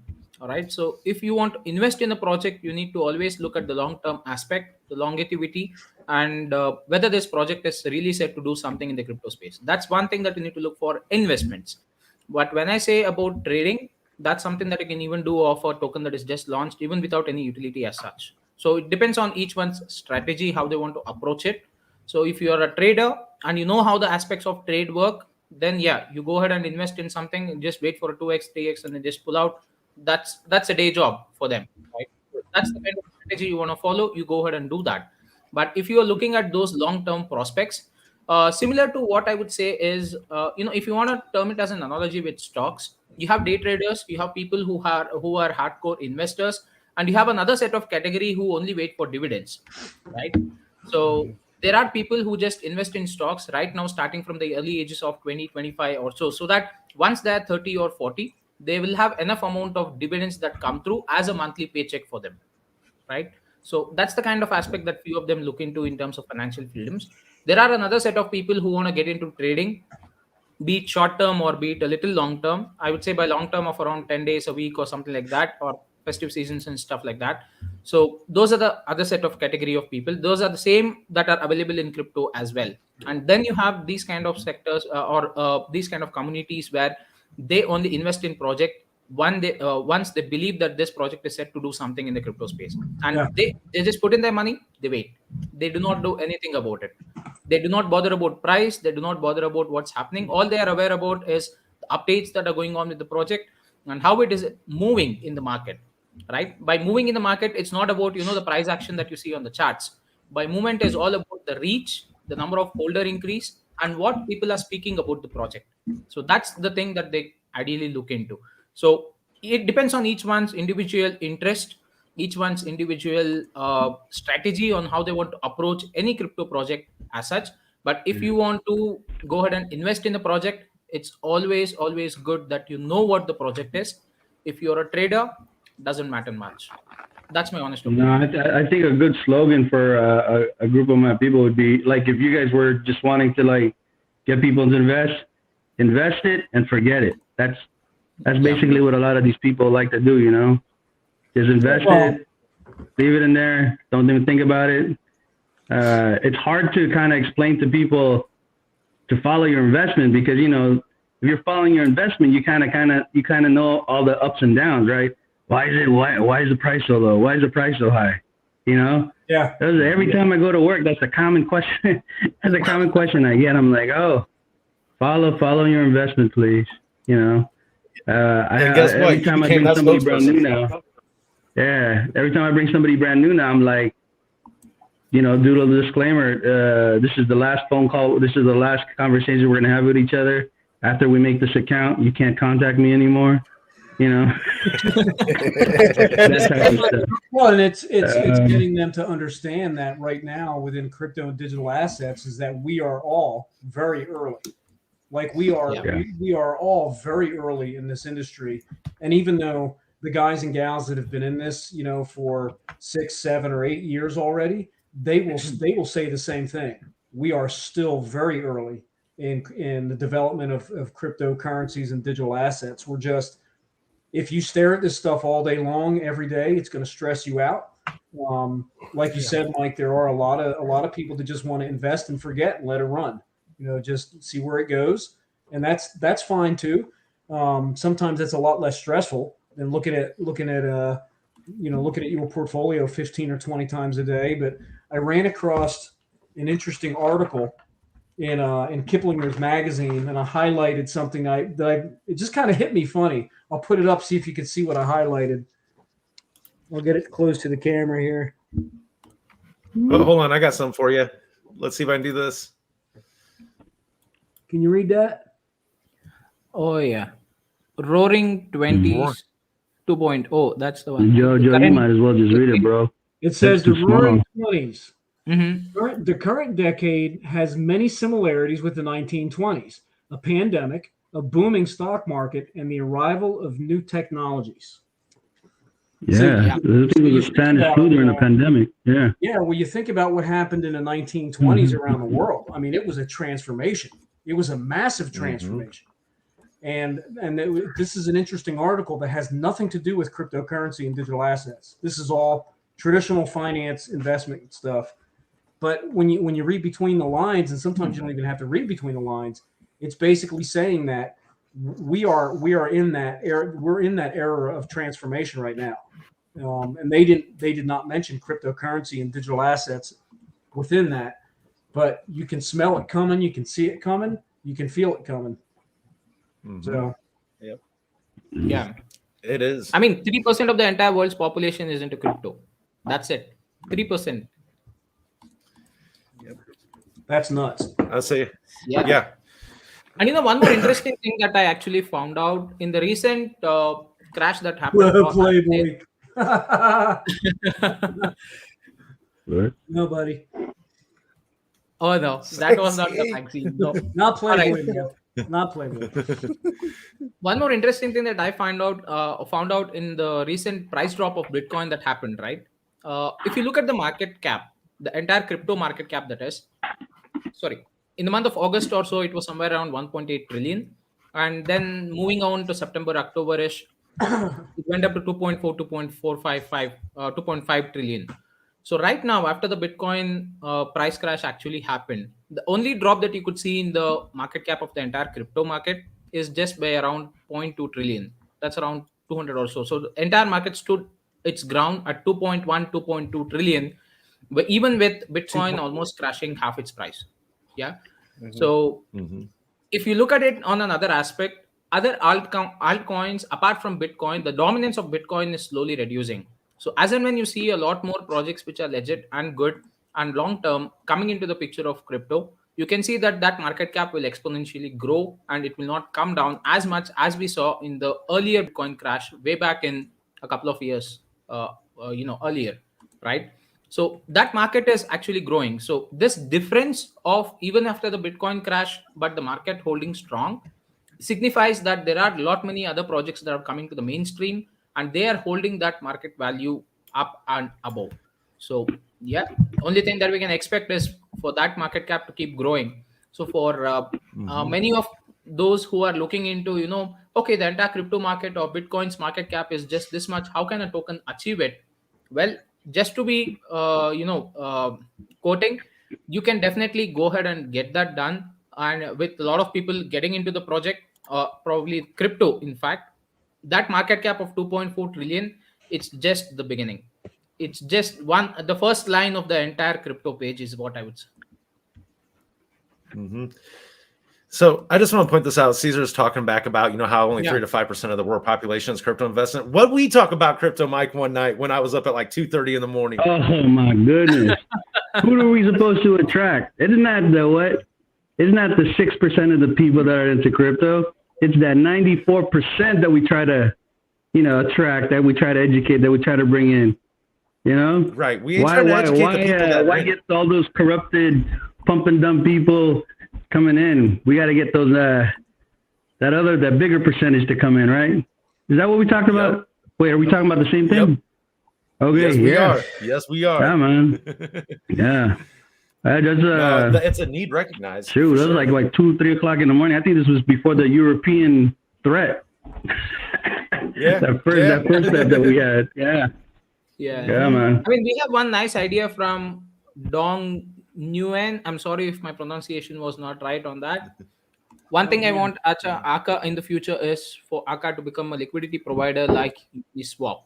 Now, Uniswap is not essentially a liquidity provider, but just a portal where people can provide liquidity. So the owners of the token is who provides liquidity for any project that is listed on Uniswap. That's what my understanding is. Correct me if I'm wrong here. Yep. Yeah, you can. No, You can I create. believe You you can, are you right. can use Uniswap to create a pair and add liquidity. Yep. Yeah, so Yeah, Uniswap is actually, it's not just a swap, it's a protocol platform, and it allows you to do that swap and to create your own liquidity pairs at your choosing. Now, there's other platforms out there.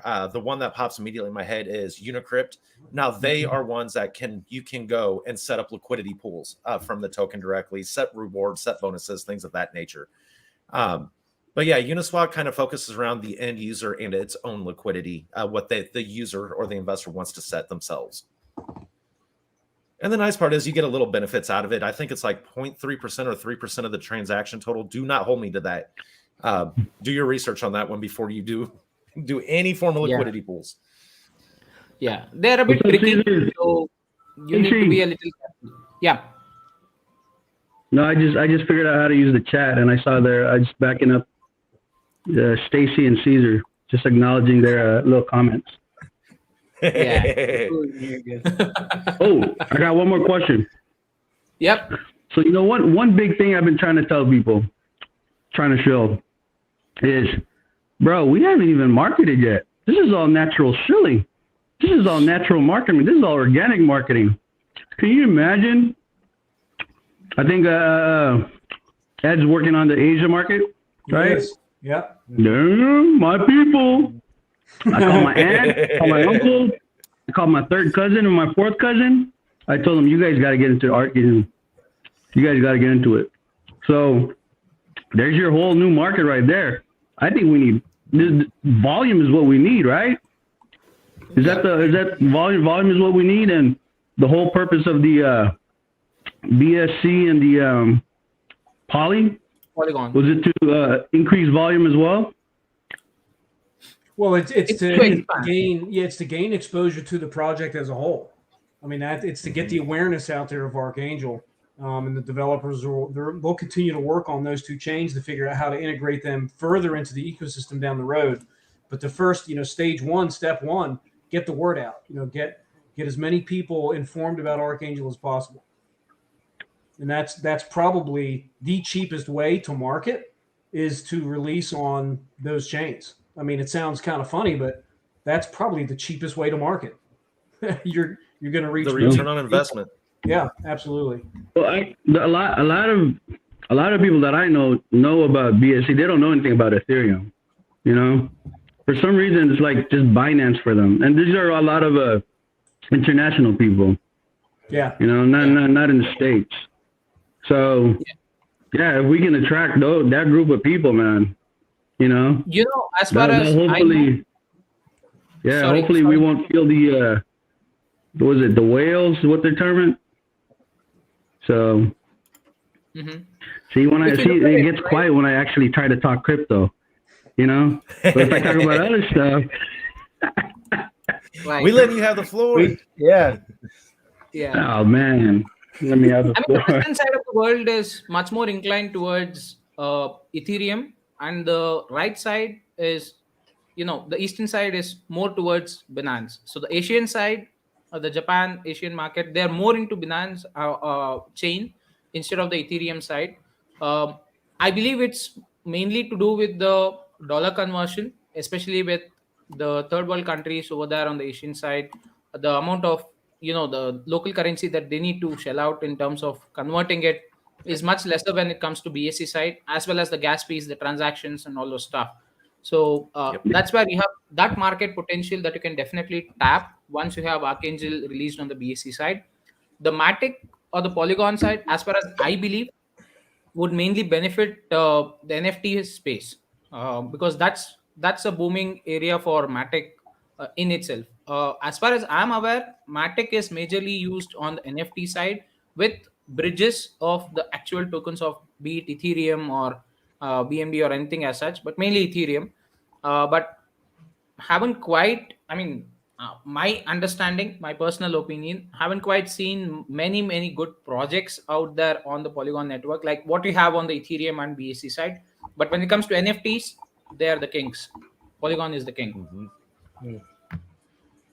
Yeah, I say Poly's still gaining a lot of traction out there. It's still really early on in their game and to that end of the game for them. So, you know, the whole blockchain creation, that's not a small puzzle to piece together. Yeah. The one thing that I love about Poly is it costs, sorry. you know, fractions of a penny for a transaction. No, you're good, Mr. Oslin. Yeah. Yeah. No, I was just quoting. I'm happy that Matic was something that came from India. So, yeah. So let's. I mean, see. the recent What else testnet did we- that they launched for the new platform that they're coming out with, haven't got into much of details, but they launched it on in Mumbai, here in India. So, yeah, I don't know. I personally feel proud about it. You should. Yeah, I was gonna say definitely Yeah. something that's. I was gonna say it's Yeah, a great homegrown. thing. You know, Homegrown. Yeah. Yeah. And if I've got my facts right, once Ethereum 2.0 comes out, they would be announcing Polygon as an official shard of Ethereum. I don't know if they're going to do that or not, but they're going to announce that as an official shard for Ethereum 2.0. So yeah, and if I have got my again another fact right from whatever info I have, Shibarium that's going to the blockchain of SHIB token, that will also be based similar to what so it's a layer 2 solution, somewhat in conjunction with Polygon's coding is what I have got to know. I don't know, might be wrong, but just my pure speculation, guys. Don't hold me for it. Say I haven't followed up with that. There, it looks like we got Ed in the chat too. He was replying to Oh. Mr. Oh, no, Mr. Dong. not I'm sorry. Archa Is he giving away too much there?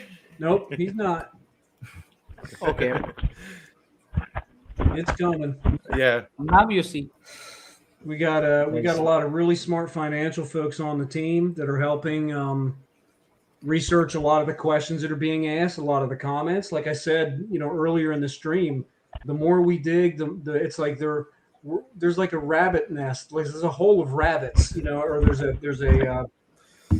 there's a whole field full of rabbit holes, and we go down one and our head pops out. We pop out like 2 miles away, and we're like, where do we go? How do we get over here? But it's Yeah. amazing because there's so many possibilities and there's so many topics.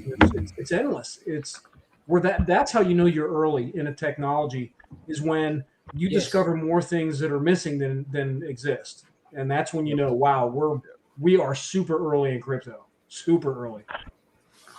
Absolutely, yeah. I mean, just take the last year itself. I mean, we were speaking of 2021. What were all the new technologies that came in, especially with crypto in 2021 alone? That shows how much crypto has evolved than what it was earlier. Yeah.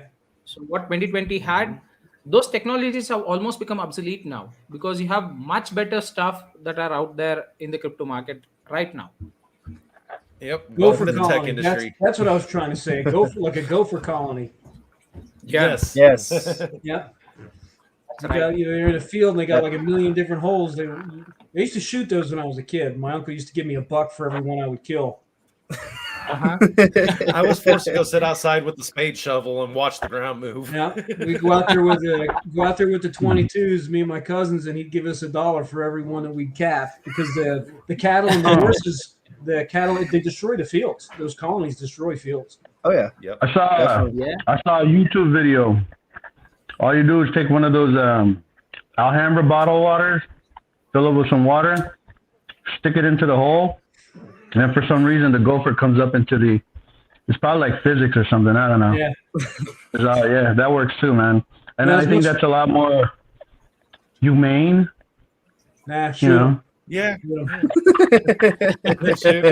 That 12-year-old. We're not promoting animal cruelty. Hey, 12-year-old kid no. with a 22, just shoot him. You know.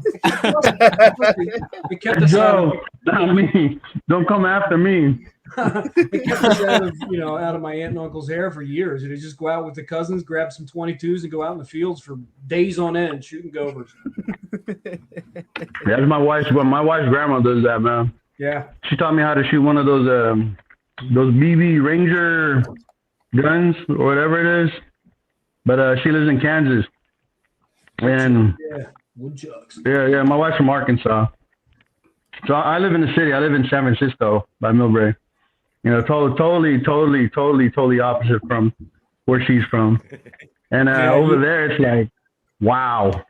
Yeah, Wow. you can't be shooting woodchucks in San Francisco. I can't even these damn raccoons that try every garbage comes out Tuesday every night.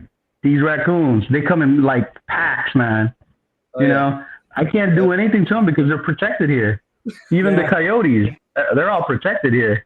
Well, years ago, that's funny you say raccoons. Years ago, we had a stray cat that was coming around the house, and I don't like cats at all. Sorry, Ed, but I don't. I don't like cats either. But I put food out on the porch for the cat. I felt bad for it. It was cold. The cat was scrawny. I was like, all right, I'll feed the stupid cat. And one night I left the whole container of cat food out on the porch. I'm sitting in the office, and it's like 10, 11 o'clock at night. And I hear this grinding sound out on the porch. I hear this. I'm like, what the hell is that? So I go out, I flip on the light, and there's a raccoon on the front porch pulling the whole food container across the porch and down the steps. I was like, what? Oh my god. Didn't like me. For those viewers that are brand new and think, this is how we do it, Archangel. We don't just talk about business, man. Not just about business. We have fun. We're family here. All right. So come on in, join in, do your research, do whatever you got to do. But we're real. This is real, man. Don't get any realer than I have to put that disclaimer in there, man. Every time I read a post about something about our project, it's just like, what the? Are you serious? Yeah. No, that's fine. Come and join us. Just join the cafe. I mean, it might not be the topic you want to hear, about me going to the bathroom a couple of times today, or me putting the kids and giving them Benadryl, but shoot, you'll learn that. You'll learn that we are real. We are docs. We are family here. And, you don't have to worry about your investment being like someone, Joe, running off with you. Wait, Joe, you're not, right? What's that? Bro, you know what I did? You know what I did to invest in Archangel? Yeah, I'm not drinking Benadryl tonight, man. I don't have any more. I gave it all to the kids. I'm gonna have to say Mike probably broke every rule in the book when it comes to investing. I have. Oh yeah. But if you believe in something, bro. I was watching a TikTok. I was on TikTok watching those videos of certain things, and all of a sudden I see this one view of this Archangel like spinning thing. I'm like, what is this? I'm brand new to crypto. I was like, oh God, is this a sign? Because I've been praying that whole week too about other stuff. So I'm very religious. I'm Christian. My wife got me to Christianity. And I'm like, let me do a little research. And all I hear is like these guys. It's the first time I discovered Telegram. I'm listening to you guys talk. I'm like, all right, these guys are talking about some airdrop. I don't know what airdrop is. I think it might be like some virus or something. So I'm not going to join it. So I go and listen some more. The next week, they go, all right, we're launching. The people that had donated or whatever are going to get airdrops. I'm like, hey, how do I get into this airdrop? They're like, oh, it's too late. I'm like, I can't. So then I'm like, okay, we got to wait for your airdrop. And then Joe all of a sudden delays it. Like, okay, we're going to do it at 9 o'clock. I'm like, all right. I just came off a 12-hour shift, right? Like 9 o'clock, I told my wife, hey, I gotta stay up. I feel this is gonna be something. This is gonna be something big. And my wife knows I'm a gambler. You know, she's like, all right, I'll watch the kids. So I stay up 9 o'clock, and then Joe goes, oh, we're gonna have to delay. I'm like, oh my God, are you serious, bro? I just came off a 12-hour shift, man. How much longer is it gonna be? You know? And then what time was it? Did it get launched out like at 11 or something? 10, something like that. 12:38. Yeah, something like that. So I was half asleep and I was about to knock out. But then he goes, all right, go. And I'm just like, why did it, what's the slippage thing? I had no idea what the slippage stuff was. People did not teach me that. Can you imagine if I had known that? And if I had those top 10 wallets right now, I'd be one of those top 10 wallets. And I'd be a holder. I wouldn't even be selling that stuff, you know? Well, blessing to us. Knowing, hey, now you know, knowing's half the battle, right? G.I. Joe? All right. Yeah, but that's how I fell into Archangel. It was from a TikTok video with one view after watching some other stuff that I was watching. And yeah, listening to you guys, all I heard was Joe's voice. And I'm like, wow, this guy's, I mean, he sounds white. Yeah. But he sounds like a pretty believable white person. Like, you know, I'm not being racist, Joe. I'm not being racist at all. No. My wife always calls me, I'm married to a Caucasian woman. So, but yeah, your voice just sounded real, man. You know, the voice just sounded real. It sounded like you were pretty, yeah, you sounded pretty determined about the project. Like, it was just believable, you know. And then I got to know some of the guys, and I got to know Ed real well. Shout out to Ed. Am I present? I caught that chat the other night. Yeah, ends with a Y, starts with a K. Anyway, yeah, I got to know the guys real well, and dude, I would say 90% of my investment portfolio is in Archangel right now. I mean, it's crazy to say, but you know, I'm thinking about my kids, and I know this would provide that generational wealth, passive income, you know, for my kids. It'll allow me to spend more time with my kids, and honestly, I really think it will, and you know, I just can't wait for the next months, you know, June, maybe even March. You know what I mean? I could probably say bye-bye to all these homeless people that I have to like give baths to and stuff. So you're gonna see it a lot sooner than June. You're gonna get really good at launches. Like you're gonna get very good at launches. Yeah, I'm a little Salmon in the Archangel community. So, but that's pretty good though, right? I don't know why you invited 200 people to your house for launch. I mean, it's stressful enough sitting in front of a computer by yourself during a launch. They're gonna have to be the vaccinated, COVID tested prior to launch, prior to come to my house. So I'm pretty sure only 10 people are gonna come because a lot of people won't do all that stuff. You're going to need like 55-gallon drums of Benadryl to maintain 200 people at a launch. I mean, I can't even sit still by myself. You know, the secret is, right? You take one of those aerosol, you put some Ativan in it, and then you aerosol the whole room. Oh. That's how you do it. He's so cruel. I'm in the medical field, right, but I gotta take state this. I gotta state this. We don't condone animal cruelty, and we don't condone drug No, we don't. No, it's just This is all fun. This is our all medical fun. professional on staff. This is all fun. And speaking of fun, I gotta go, guys. Love you guys. We got big things happening. The baby just woke up, man. I'm sorry. All right. Don't be sorry. I'm still watching. Mike, it was fun having you. Bye-bye. Yes, sir. Hopefully this won't be the last. Please don't kick me out. I like talking to you guys. No. no, we won't. You just click leave, right? Man. This is like a Zoom meeting? Yep. Just click You leave. can just keep hitting back. There you go. Dang. Oh man, It is good to see Mr. Mike in here for a minute, though. Yeah, he's Yes. Yep, he's a trip. nice. Yeah, me and him, I caught him on one of his thirds, and it was one of those nights I was just up. I don't know, just doing something that night, and I think it was the night me and you, Antonio, we were talking at 4:30 in the freaking morning, and yeah, me and Mike just had a couple of good conversation, and one of the things that we were beating around was the fact that on average, about 96% of people don't know about crypto, or all they hear is mainstream bullcrap. Yeah. And we were pounding our heads together about ideas of how to get that reach out. How do we reach that 96%? So when that time comes around, we got some ideas to throw out there toward, to Arca for that one. There we go. Yeah, we beat our heads pretty hard on that. Let's see. Yep. What have we missed here, guys? No much questions today. I think people are taking a break. Yeah, a little bit of a holiday Yeah. break, and a lot of folks, just kind of getting wound down, getting ready for the new year. Yep. Mm-hmm. It's always good. Yep. We'll see what happens here in the first couple of months of 2022. Should be pretty exciting. Yeah. Definitely. I can't wait. You want to talk about validity and be on that roller coaster ride? I got a feeling we're going to see it.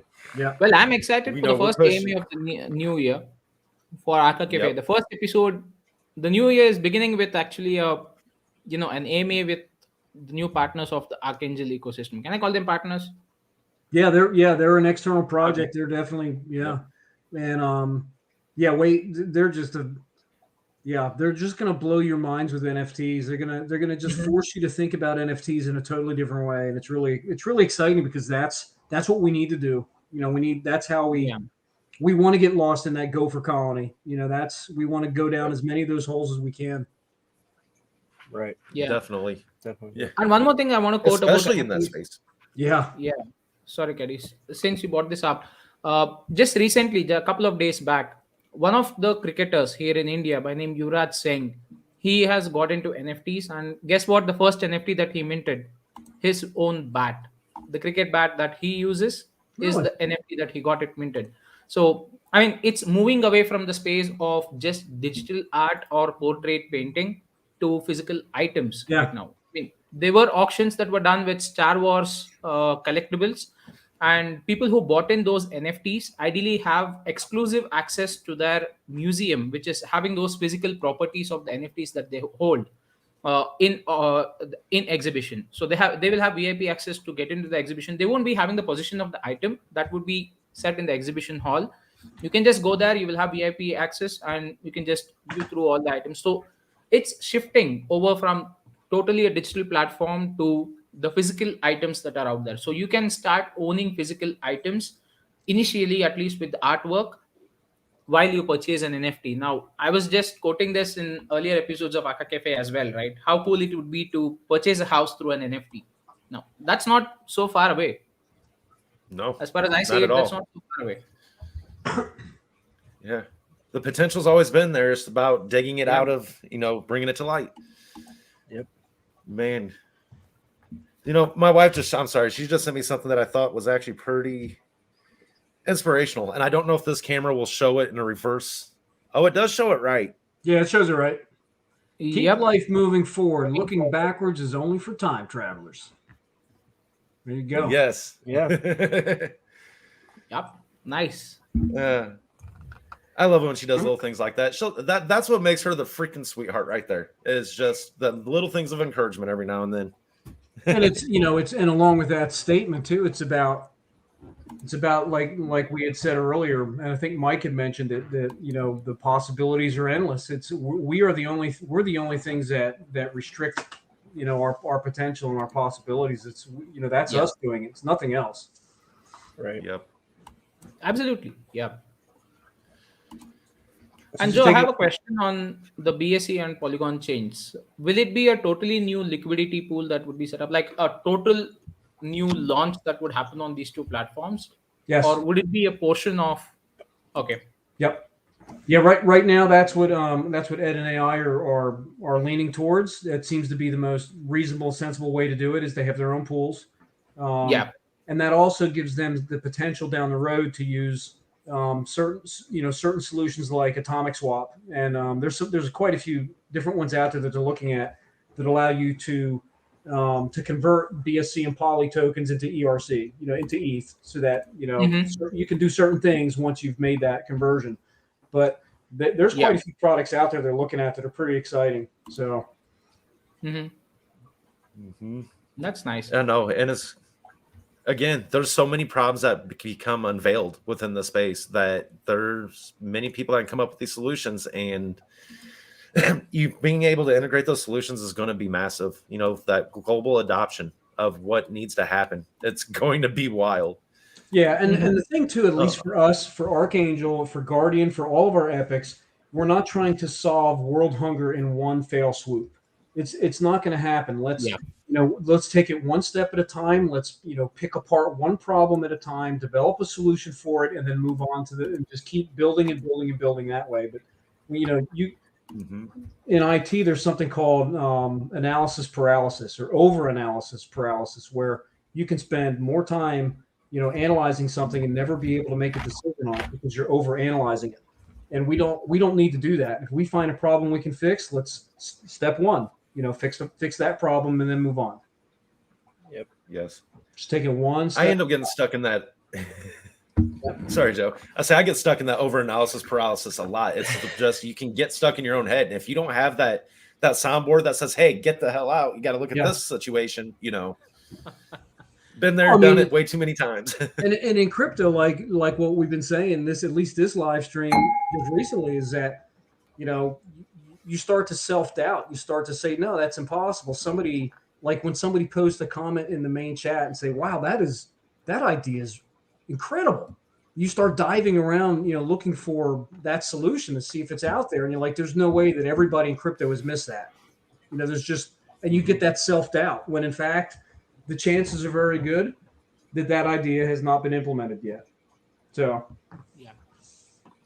That's how you know you're early, like we said earlier, when there's so many ideas where they just don't exist yet. Right. And sometimes you do not need to actually get into such complex issues to actually discuss or find a solution to. It's just those simple nitpicks that you need to fix, and that's a game changer. Absolutely. Right. Yes. Welcome back, Mike. Over Benadryl. Oh, no. Oh. Hey, BSC before Jan 1st still. Yes, our devs have said that they intend on releasing BSC before the end of the year. Wow. Nice. So that's feature number 5. Wow. So this weekend is also going to be a bang. Yeah. Yep. I think it's going to be and I keep forgetting about that. I got to get some stuff on the side here, man. You got to get your notes, special. dude. We'll have the New Year special as well. New Year special? Yes. Huh? What? Did you say New Year special? Yeah, I mean the BSC New Year, okay. release. I was like, He's like, wait, what? We're gonna be here on New Year's now? No, you can count this guy out. I will not be in any frame of mind to be live streaming on New Year's Eve. We could have definitely enjoyed the New Year together. Yes, I'll be honest. I'll probably be passed out on my couch or in front of a camera. Who knows? It could go either way. we'll do the live stream, but we'll make sure either myself or Mr. Aslan's the host. That way, Caddy can just we can end it. Trust me. Caddy will be the teddy bear on the couch, That or sleep on the dog bed again. And we'll be like, okay. I did, man. Last week or a week and a half ago, I was playing with my dog, and the next thing I know, I'm waking up with him curled up on my head, and I'm laying on his dog bed. Like, straight. I'm like, what the heck happened? 2:30 in the afternoon. I was like, okay. And I don't nap. Like, that's just something I don't do. Oh, speaking of dogs, dude, today was the first time I took my dog and they did that thing with the glands in the back and the bottom area where they squeeze those glands. Man, I never knew you had that. That's some nasty stuff, bro. Is that like normal? And you know what? This is the first dog I've had. So, huh? Yeah, I said this is coming from somebody who works in an ER. Like, you've seen some nasty stuff over your time. Shoot. I've seen other stuff, but this was nasty. Yeah, that's a normal thing, I think, right? Like to make sure that they don't produce sperm or something. I don't know why they do it, but yeah, or something like that. Oh, serious question, Joe. I had a guy. We were in the bathroom, and it always has to be the bathroom, but we were talking about. He had a question. He goes, hey, what would happen if like these external tokens or these internal tokens all of a sudden like wanted to leave? This is not FUD or anything. It's just a question because I need to give him an answer. I didn't know what to say to the dude. But he goes, what if all of a sudden they just like wanted to leave the ecosystem? Well, you got to remember that if we build or when we build, as we build these projects, whether they're internal or external, is that they become integrated with other projects within the ecosystem. So they become all of our utility, all of our purpose becomes completely entwined together. So, whatever utility they're working on, they're going to consume every other utility that they want to use and their users need, and that other utility comes from the ecosystem. So if they unplug from the ecosystem, they lose all of that utility. They lose every bit of it, and they're basically out on their own. And of course, that's not a threat to those projects. It's just that's the dynamics of creating a true ecosystem where projects support each other, so that the thought of leaving the ecosystem it's not even a possibility. It would devastate the projects to leave. And what if a certain project wasn't performing up to par? Then we work with them. We work with them to help get them up to par. We mentor them. We give them guidance. We give them resources if they need resources. It's that's part of the ecosystem. That's what makes the ecosystem so powerful. Is that it's not just a scattered plot of projects out there on their own doing their own thing. It's a family that's working together. It's an ecosystem that's a fine oiled or fine tuned machine that's working all together at the same time for a common goal. And you're going to see that integration happen really early, and it'll be really easy to see. To answer that question, it's going to be really easy to see why projects would not want to leave the ecosystem. Why they would want to stay. Gotcha. And why they will stay. I mean, just to give an example of what I think it would be, think of it this way. You have two projects. One is building an NFT marketplace and the other is only building NFTs or making NFTs, right? So when these two projects are part of the ecosystem, it will provide a bridge between the person or the owner who has the NFT marketplace and the owner who has been minting or making NFTs. Now, if these both are in conjunction, the person who is minting can go ahead and list it on the marketplace. And if for whatever reason that the person who is minting NFTs decides to walk out of the ecosystem, then they would not have a marketplace. They would have to look for other marketplaces which are out there in the crypto space, right? So if this has some unique solutions in it, they would lose that uniqueness of having those NFTs minted on this platform. So that's the way it's being built, is what my understanding is. And when it comes to projects not performing well or not, I believe it entirely depends on certain utilities or certain areas which the project itself is supposed to work on, right? So Archangel can go ahead and provide a certain kind of a push or a support, but it cannot run the project. Right. So running the project is entirely dependent on the person who would be owning the project per se, right? So we are building a ecosystem or a platform which would provide them a stepping stone to move up the ladder, certain resources that they would require, which they might have to build from scratch. But now we have a solution already available and ready, and they can utilize it right from the word go. But when it comes to actually performing well in the market, there are a lot many factors involved in it. Just being part of an ecosystem doesn't decide that the factor that this particular project is going to be a big, huge success as such. So whatever support is supposed to be provided from Archangel side, that would be definitely given out. But when it comes to the project being successful, that also depends. I would say 70% of it depends upon the owner of the project or the community or the people who are building the project on them, and 30% owners would be on the support from Archangel side. That's the way I would look at it.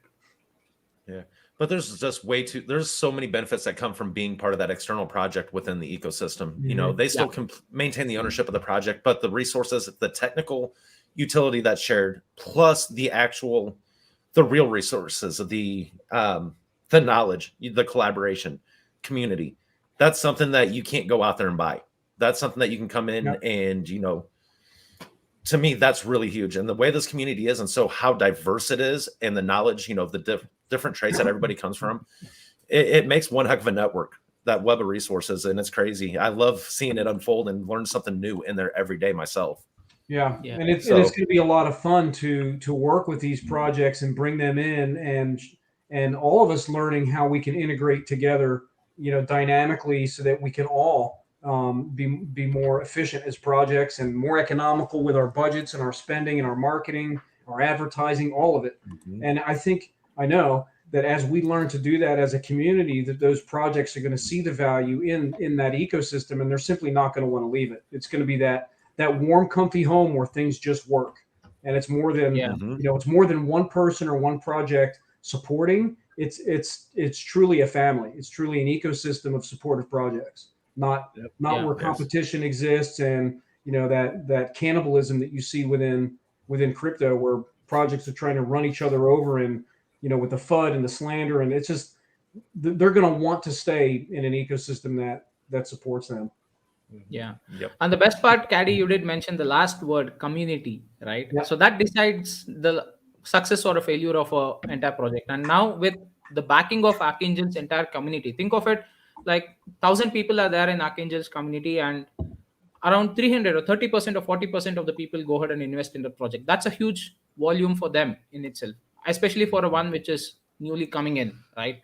So that itself is a deciding factor in terms of success and failure. And I believe Stacy did quote some may fail. Yeah, it depends on, like I said, a lot of other factors as well. Not only, you have Solana as an ecosystem, you have a lot of projects on Solana. Not everything is a successful one, right? So there are a lot many things that are involved.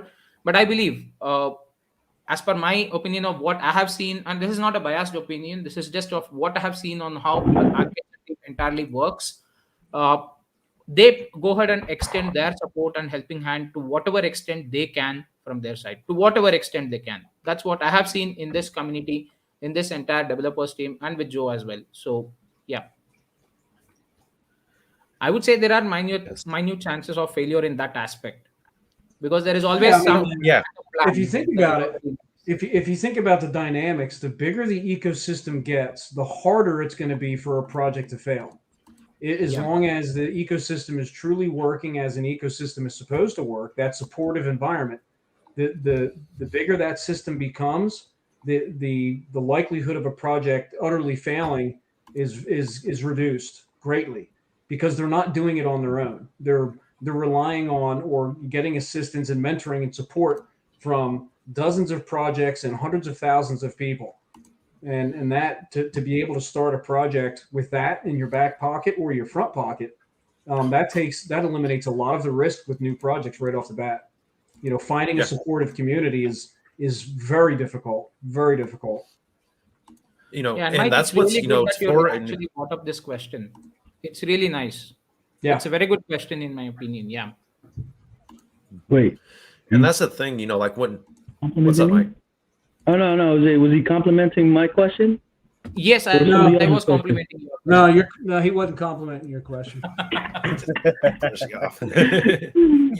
Sorry, Caddy. Go ahead. Joe. I'm gonna put you on the spot, Joe. I got a question for you, man. I'm gonna put you on the spot pretty soon. Go for it. You ready for it, brother?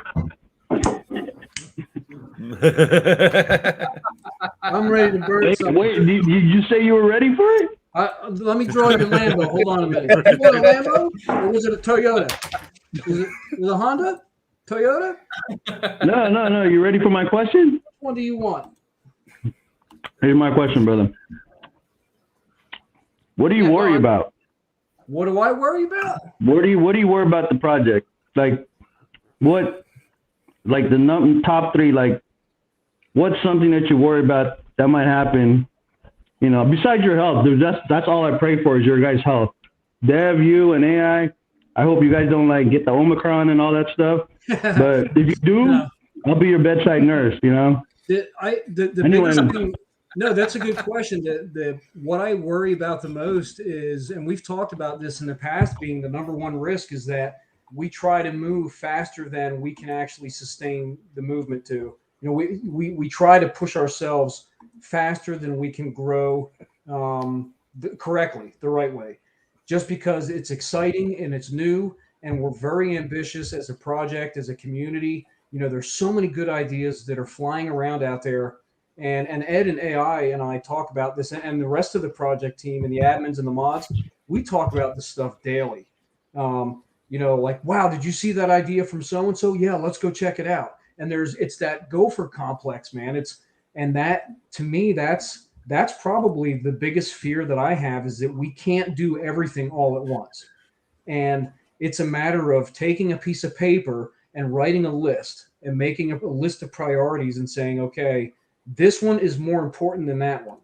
And this one has to be done first. Even though this one's really cool and everybody really wants this one, we have to do this thing over here first. So that's what, I wouldn't say it's something I worry about, but it is constantly on my mind because the potential truly is unlimited. And we have to limit ourselves so that the things we pick to do, that we do properly, we do correct.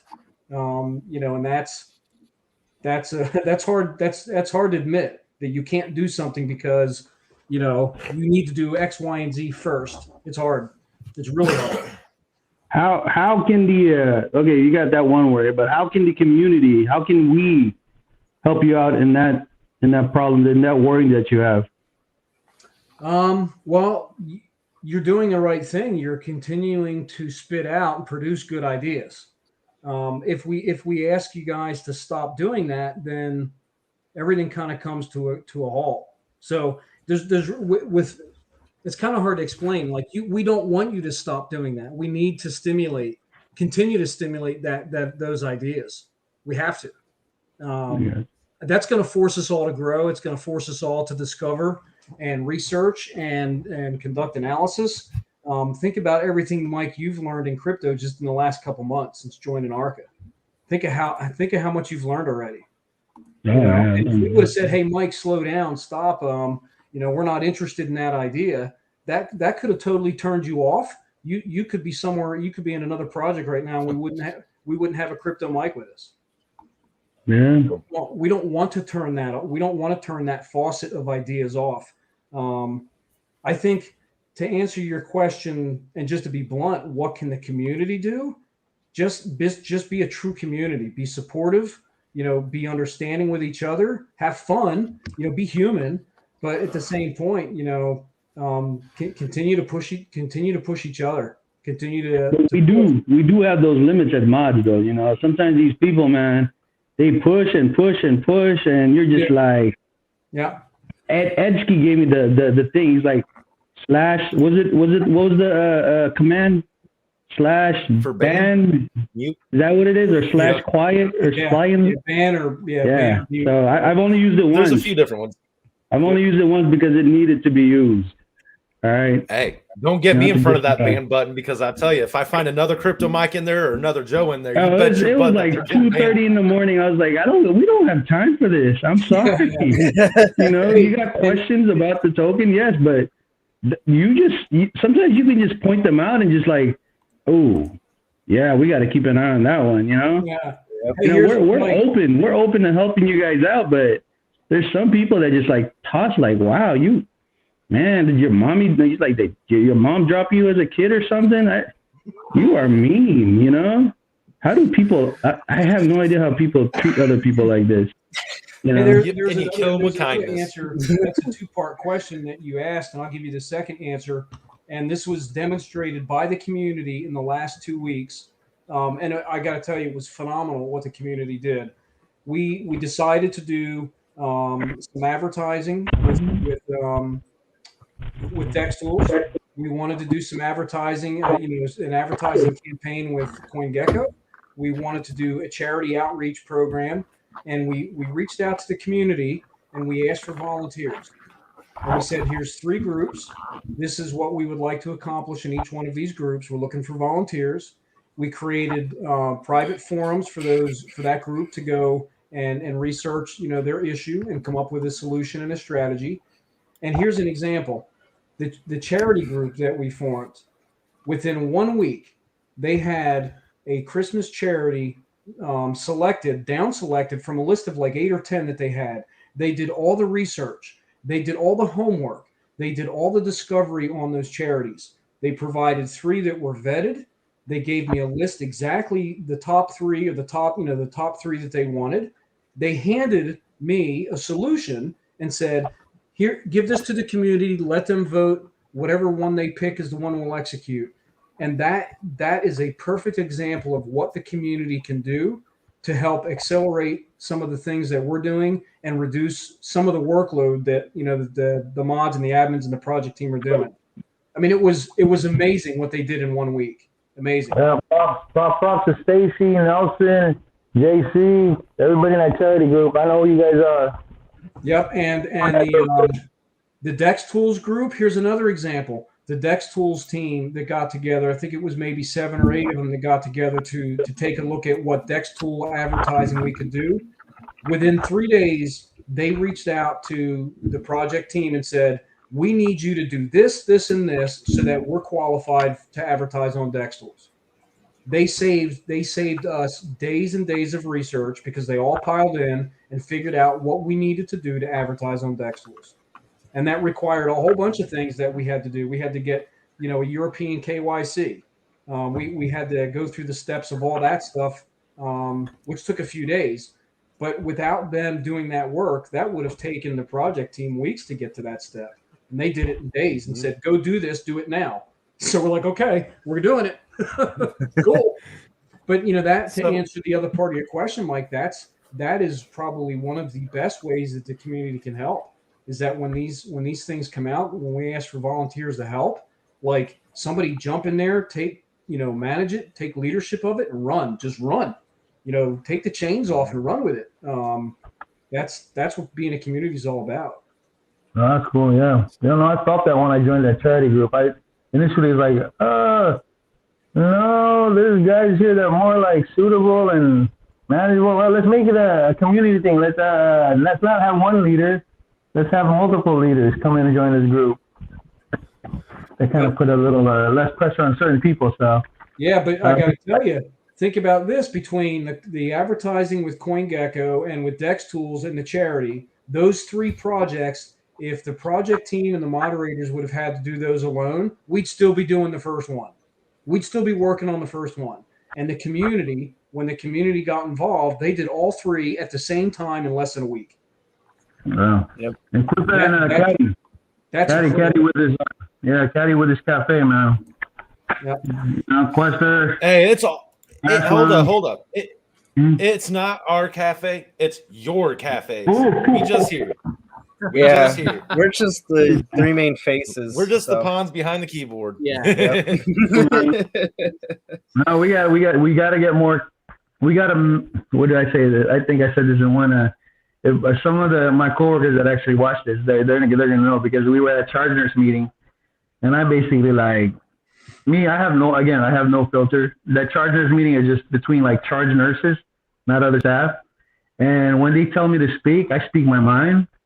And I basically said, if you don't want these people to work here, if you don't want them to, if these are not the people that you want to work with, because they have 6 months probation, right? If these aren't the people you want, cut them off at 6 months. Don't let them pass that 6 months probation, because after 6 months, it's going to be a lot harder to get rid of these people, So we want to I think what I'm trying to say is, the group that we have right now, the core group that we have, I think there are a lot of people in the main TG that want to help their investment. You know what I mean? I think, there are regular mods that are constantly watching the TG. We can point out who's FUD, who's actually helpful or whatnot. If you guys are watching right now and you are in the main TG and you want to help out, reach out to us. If you got ideas, reach out to us. Be active in the community, and hey, you can be working on the next project.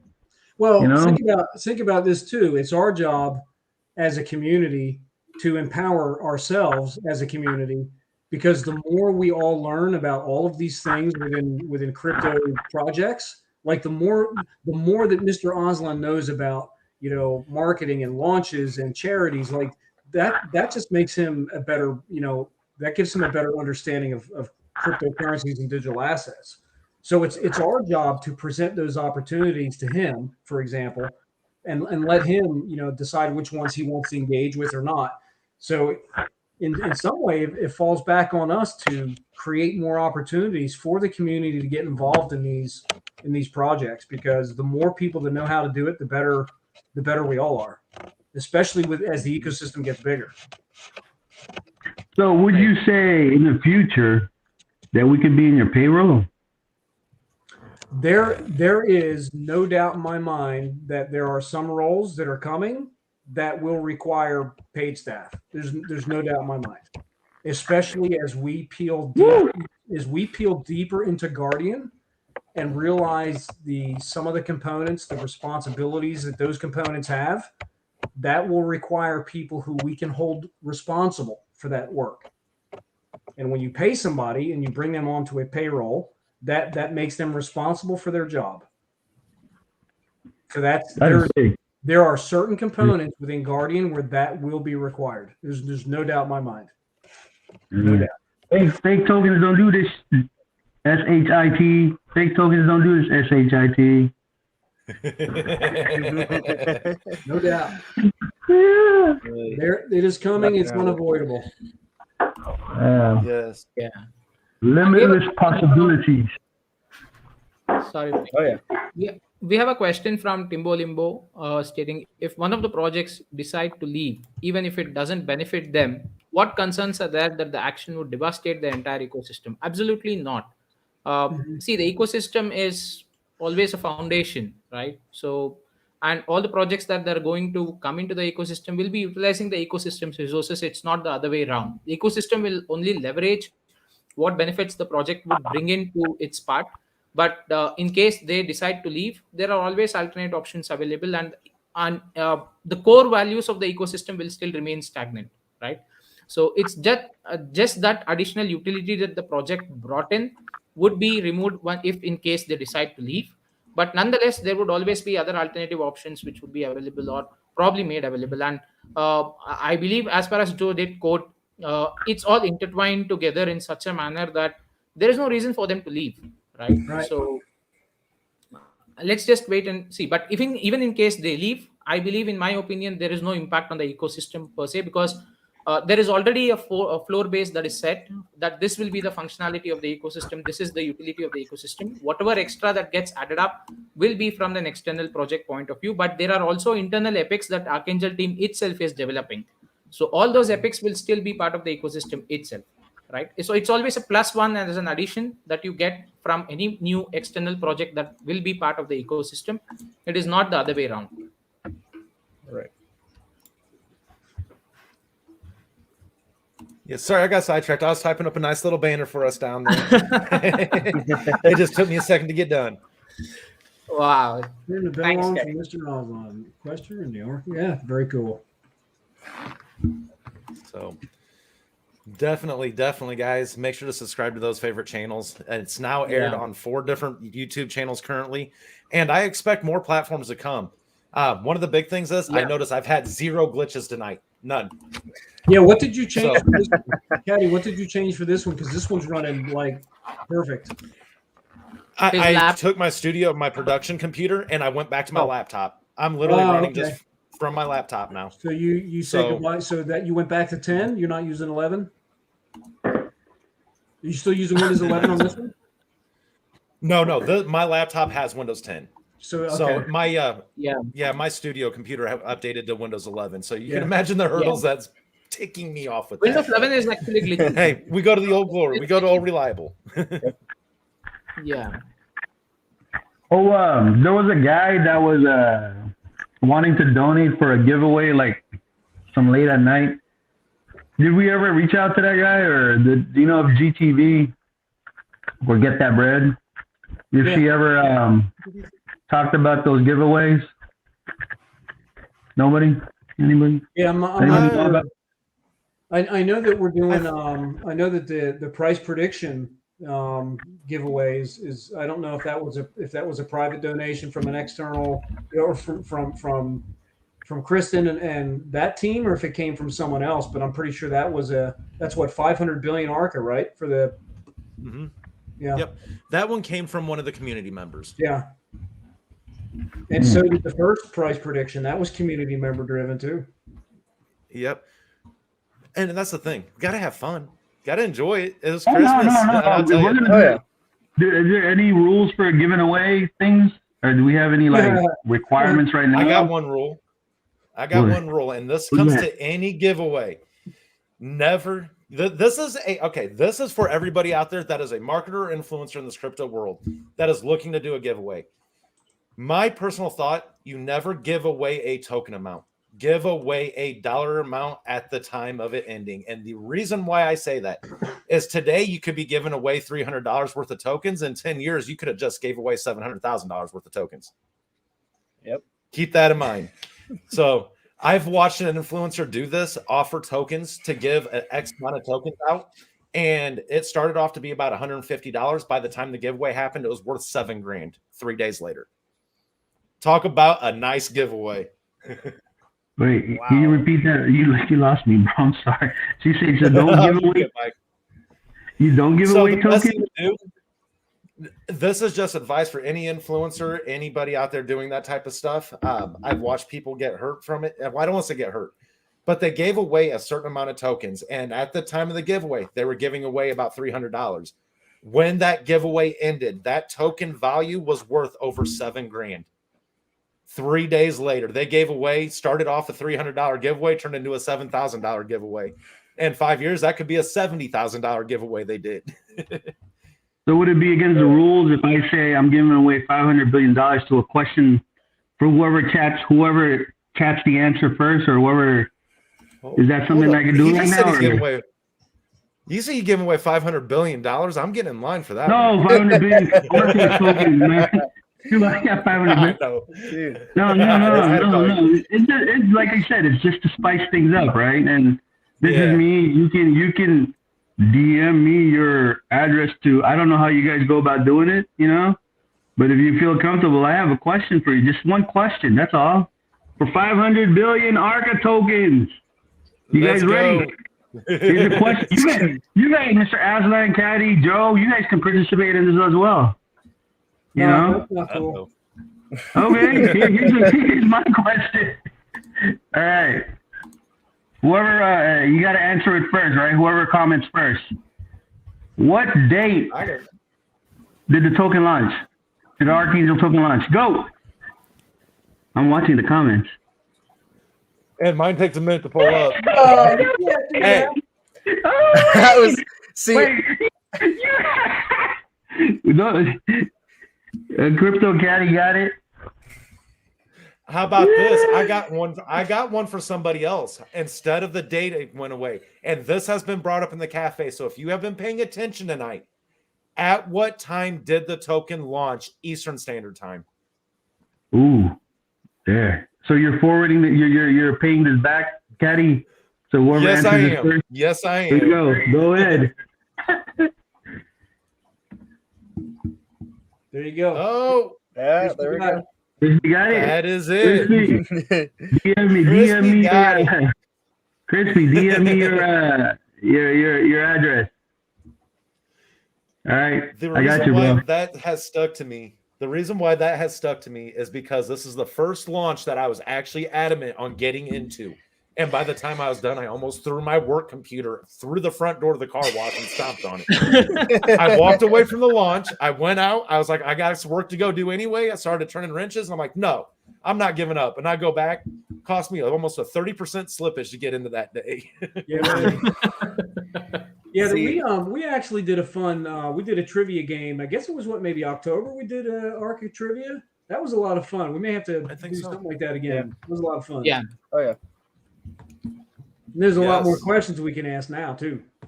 Yep. There's a lot more questions we can ask now. Oh yeah. If I ever get the time to get back in the Discord, I want to help Ultra. We can build an Arca trivia game over there. That'd be fun. Yeah. Yes. He's full of ideas and innovation on that side. He likes to bring some enjoyment to there. So that's maybe something, if I can get the time, maybe me, Antonio, if we can all get together with Ultra, see if we can make something happen. Oh yeah, definitely. Let's see. Did somebody answer? Thank you, Mr. Aslan. That was, No problem. I was trying to get Mr. Timbo there. I just didn't want to interrupt everything going on. Nah, that's why I just headed over to the chat.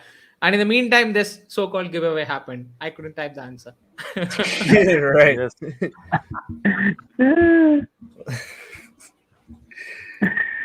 Man. Well, guys, did we lose Chris? Where's Mikey at? Where'd he go? Mike. Oh no. They probably Wait, woke can you up. guys hear me? I'm here. I'm trying to send. Yeah, I'm I can trying to hear send this five. I'm trying to send this 500 billion to Crispy right now. You kept asking, is it real? Are you serious, man? No, bro, I'm serious. We don't play. We don't Thanks, play. Mike. That's really cool, man. Thanks. Yes, thank you, Mr. Mike. And that's the thing. That's the type of excitement he brings to this community. Yeah, You Mike. want to that's talk about? Okay. Hi. Yeah. Oh, hold Oh, up. here We we got go. something else to Right say. now. Bread. I mean, yeah, Yep. this is something that we have to really bring up. The price guessing game is running. I think just 24 hours left. So if Boy. anyone wants to go ahead and participate, just head over to the main Telegram group of Archangel. There is a pinned message which That's will enough. direct you to another Telegram group. You just need to go ahead and put the price prediction over there. As simple as that. Yes. Wow. I haven't even got my guess in yet. Is Lucifer helping you with that spreadsheet again? That's a lot more guesses this time around. Definitely. Hopefully Lucifer's helping you with that. He did a pretty wicked cool spreadsheet for the last one. It color coded everything, and Mm-hmm. that's pretty cool. Boy, that's enough. Whoa. Yeah, no, I say I need to get Brett. Let's see if it gets Brett's approval on the spreadsheets. Yes. Definitely. Thank you. Thank you. Awesome. See, and that's just another thing, community coming together. Freaking awesome. Alrighty, guys. Yep, It is 10:30. 10:30. Holy crap, 11:30 for some. Yep. We are up And for 2.5 hours now. yes. Oh, there's Mike again. Mike. Oh, he And- slept. oh, he left. We had him there. Uh-oh. I have Yeah. the spreadsheet already. Nice. Nice. Alrighty, guys. I actually need to get off here. I think the wife may have just walked in. I hope that's what it is because Harley's going nuts up there. Hey, hold on, Caddy. Hold on. Uh-oh. Hold on. I want We to have check to talk something real quick. I just got an announcement. Hold on. I was just looking at email. Let me check. Yeah. Let me check. Timbo Limbo, if it's a quick one, please shoot it ahead. Damn it, where'd it go? Yeah. Definitely. Hold on. I You too, clicked it. Crispy. Uh-huh. Speaking of that, I'm like the worst multitasking I got to touch person base. out there, man. Bingo. Hey, Crispy, you got it? Oh, hold You on. get it, bro? Hold on. Joe already knows, and I think I may know what he. I It's don't going know. to take Come some on, I need a time, browser. but I just got an email from. I just got an email from CoinGecko. This is our contract has been updated on CoinGecko. May take some time. Thank you for reaching out. We're pleased to inform you that we have updated the details as requested. Do let us know if there are any additional assistance is required. I can vouch. I am on CG right now. It shows the correct contract address, So Yep, it's heading over there. so we may, but have, it does not show. It's not completely updated yet. Yeah, but he- it does reflect the correct address. Yeah, it'll take some time for the chart to update the price and all that good Yep. stuff. But the contract is now there, so that means it's hitting the correct contract, which means people can finally get pointed to the right Yeah. contract. Yes, because I Good was that they ready also to have a literally disclaimer strangle the message on the top with the migration. Yeah, it says Archangel has migrated to the new token. For detailed information, please read archangeltoken.com, and that's the address. That is the link to the migration message that we posted on the website. Yeah. Perfect. All right. just 21 days. That's about it. Yeah. I think they heard us on the cafe. That was an email that was sent to their operations lead earlier today. His name was Shu Wei. And that one apparently hit home. And thank you very much, Shu Wei. If you ever get a chance to watch this live stream, thank you much. We've been waiting many days for that. Thank you for your attention. Hey, dear. And that's great. Yeah. definitely. And Timbo, to answer that question, it's a bit tricky and a little too early, in my opinion.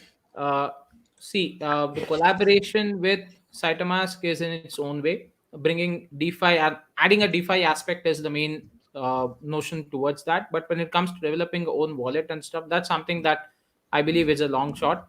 Because, like I said, like I was quoting, we do not want to look into certain aspects which are already having a solution up and ready. Why do you want to invest money in something which you want to do it repetitively, right? So it's best that we utilize some of the resources which are readily available outside in the open market, which is best for Archangel as an ecosystem. There, I need somebody in there moderating. Mhm. I am moderating. What? What's Yeah, happening? you told her, Caddy. Y'all would have Yeah. got slapped. Oh, am I not muted? No. No, you are not. We heard you.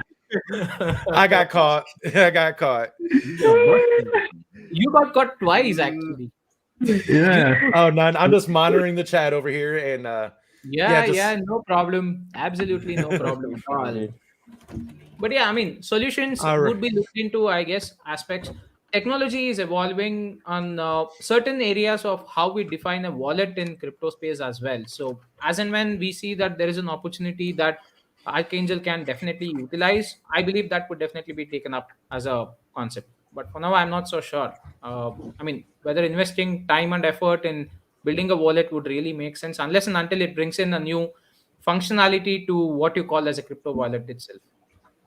I mean, that's my opinion. Joe, you had anything to add?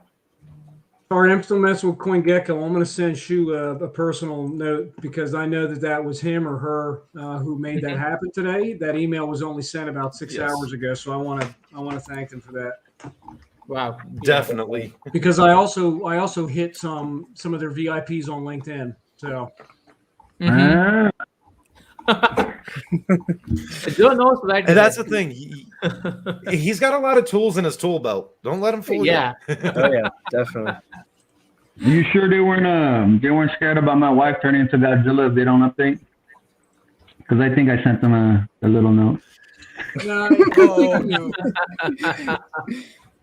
I think it's just a matter of it hitting the right desk at the right time, and I don't know. I'm not going to give excuses for anything, but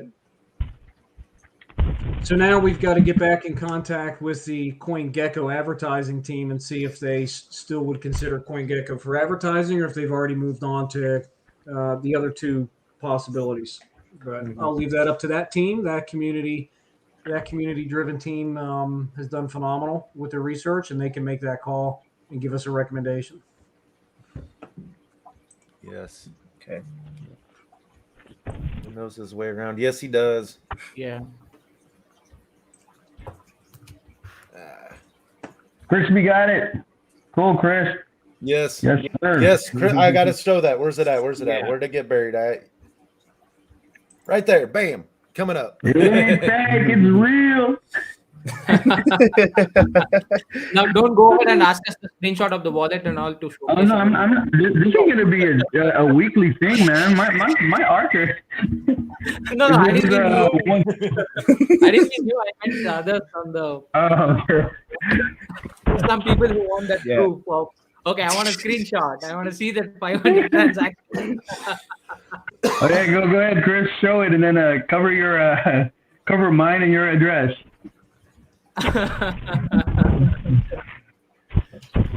This ain't fake, Yeah. bro. Right. If you absolutely wanted to, you could send me the screenshot and I can blur it, but Nah, I don't think so. That's ain't no need for that. I know better. Mr. Mike's a good dude. Like, come on. You just gotta come in the chat and check him out. Yeah, That's all I can even though say. I have 5 kids and I don't feed them that much, I still have Arca to give away, guys. That's how giving I am. Yeah. Man, Yep. oh man. Yeah, any your runner bags up are so prize heavy, for we are guessing the waiting, right you know? year. Yeah. If your bags are so heavy, we are waiting. Yeah, we could totally help you. Don't worry. It's heavy, but it ain't as heavy as the top 10. That's for sure. Shoot. You know what? At one point, I had dreams and goals of getting I don't up want to there. know more details. It ain't happening. Yeah, It's too late. Yeah. I can't even get. I think I can't even get in the top 150 anymore. Like it's just starting to get that diverse and that far out of reach. Oh, man. Yeah, people are I tried, noticing. dude. Right? I tried. I think we need a. I think I mentioned it one time where, I'd rather take more investors than one whale at one point. You're dang right. More investors that we have, I think builds a more solid foundation than just that one scary whale. Kind of, you don't know when he's gonna dip, right? Yep. So, what we need 5,000 to have our little thing on Coinbase, to have our emblem or idol. No, Our little, I actually mark. cannot vouch for this anymore because some of these It's- details have changed over Yeah. platforms. Yeah. Trust Wallet now requires 10,000 holders, and with Coinbase, I think the registration would only happen after a certain amount of volume is reached. So you need to have a volume cap, after which you can go ahead and register. And the best part is here, first and foremost, you need to go ahead and register your logo on Etherscan. And after you do that, once that is approved is when the further proceedings need to take up. But it requires one amount of holders and two amount of volume of trade. So these two are the major factors for you to get the logo out on the wallets. But And there then are the, few wallets which will ideally show you the logo, which is ideally pulling it from Etherscan directly. Certain portfolio applications that you have, they go ahead and have that displayed. And I believe there is one wallet, I wouldn't like to name it, which recently launched. So that wallet also has logos displayed, if in case you have registered that on Etherscan.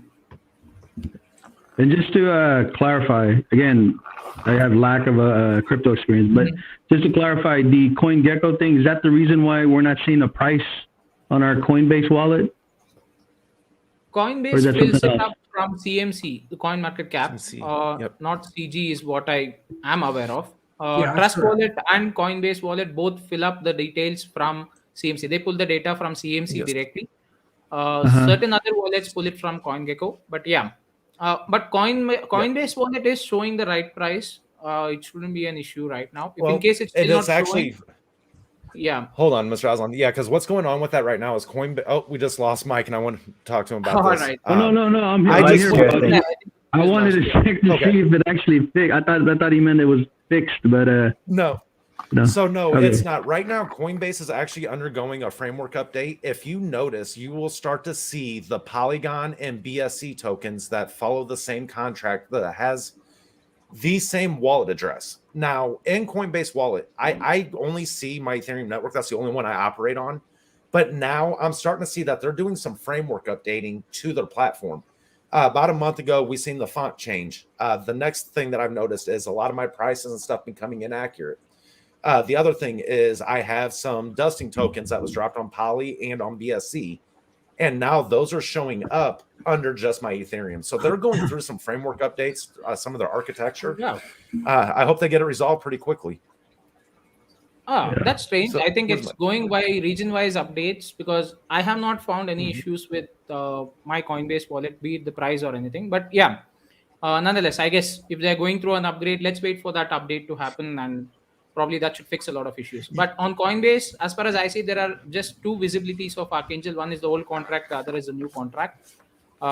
That's the only issue that you have with Coinbase. So if you're still not able to see the price, my only suggestion is that log out of Coinbase and relog in again to the app, or just see if there's an update that you need to do to the app. In fact, the version of the application on your phone might be old, so you'll Okay. just have to manually I'll go to try- Play I'll Store try and that. probably Thank just you. update it once. Else, I'll try relog in. that. Yeah. Yeah. So I can show you guys here. These are pretty much all the dusting tokens and stuff that I've had before. And the one unique thing about it is hold on Eddie, one make sure second. that you do not show your wallet address, please. I know. So if you see that one little emblem right there, the Shibby treats, that has the Polygon Wow. emblem on it. It's just some of these things that's been going on. It's like I opened up my wallet and all of a sudden I have 12 dusting tokens, and I'm like, what the heck? Like, all right, who's got it out for You're me a millionaire right now? already, And I Kelly. notice it. Do what, Mr. Oslin? You are a millionaire already with all those dusting tokens. Yeah. As long as it stays right in that wallet. Right. Yeah. You wake up and you see that you are having almost $250,000 or even $1 million in dollar value just because you have a few dusting tokens. Pretty strange, right? Yeah. Right. Yeah. I feel like You I'm get that all person happy if I and you wake up. go into the swap, and the next thing you remember, the next 1 hour duration after you connect your wallet to the swap and try to do it and follow the procedure, whatever bullshit that they have on their particular website, you lose all your hard-earned money. Yep. I mean, don't fall for it, people. I've got a whole new video on my playlist as well. It's under crypto wisdom. It says trust wallet scams or dust attacks. Please go check that out. You need to be really careful about having dust tokens on your wallet. Do not interact. That's the simple thing that you do. Just hide them if you can. If you use trust wallet, you can easily hide them. On Coinbase, the option is still not available. So if you are able to see it, just let them be. Okay. All right. And Unless that's the one thing I was upset about. Please do not touch that. That's it. Even if you see that they are That's worth millions in dollars, don't do that. It's fake. That just was the one think thing of it that for a really moment. upset me. Yeah. Think of it for a moment. Why would someone send you almost 10 Ethereum worth of tokens free of charge? Because they like you that Yeah. much. Yeah. They just I would liked be the way happy your if wallet was someone send me a configured. They're legit like, token that way. I'd be really happy. My life is settled. Come on. 10 Ethereum, Yeah. that's a life changer for me. I don't need to work. I don't need to have a day job at all. My life will entirely change with 10 Ethereum. right. Yeah. Yes. Yeah. So hey guys, I Alrighty, just guys. real quick, last thing. I just Yeah. pulled up CoinGecko. I checked the links. The links look good. The price is still showing the old Archangel. I think that'll take some time for that to Yes. update, which is fine. I shot Shu first, and I shot him or her. I believe it's a him, but I shot him a personal thank you for hitting that in just a few hours today. And then I shot a second email just now saying, "We'll keep an eye on the price." I understand it may take a day or two for that to synchronize and update, but we'll keep an eye on it. It should update, so we should be good. Cool. Nice. Is it night time yet? Night Yeah. time, Caddy? Almost midnight. It's getting there. Yep. It's getting there. I guess we can all call it a day and probably we can just go get some rest, guys. And I Yeah. can start off with my day job. Yeah. Nice chatting with you guys. Likewise. Yeah. Yes, so Mike. much. Thank you Thanks for coming for by. the By the way, guys, Hey, thanks for the invite. happy freaking New Year. Yeah. Yes. Goodbye Everyone 2021 from the in advance. cafe. Happy New Yeah. Year. I dropped down a bit. Happy New Year, guys. And again, Yeah, reiterating, we'll see you guys. the new year is going to start with an AMA with Scratch team. So do not miss that episode. Yes. Any questions that you have, please keep them ready so that you can go ahead and be part of the AMA and go ahead and ask out questions. And probably it would not be the typical Arca Cafe that we would have, because we would have the Scratch team, and as on the cafe, we wouldn't be inviting others, I believe. So on that episode per se, but please do keep your questions ready on the comment section. We would be very, very happy with all those questions. And in my opinion, grill them. The more information you get on the AMA, it's better. Yeah, definitely. You hear that? I have a feeling they're listening right now. So they're like, oh, Well, man, no, what we do? They know it. Trust me, I'm ready to ask yeah. some of the hard Oh, no. questions. I've got my questionnaire ready. They'll be ready. There Oh, would yeah, be definitely. some hard questions from my side. Joe, just giving a heads up. I'm just excited to meet these guys. Yeah, you can ask hard questions, but don't get your feelings hurt when they tell you they're not going to answer them this early. Yep. Yeah, I get that. Hey, Yeah, got to respect it. Yeah, absolutely. Yes. All righty, gents and ladies, All right. that's out there. Happy New Year. We will see you all next week.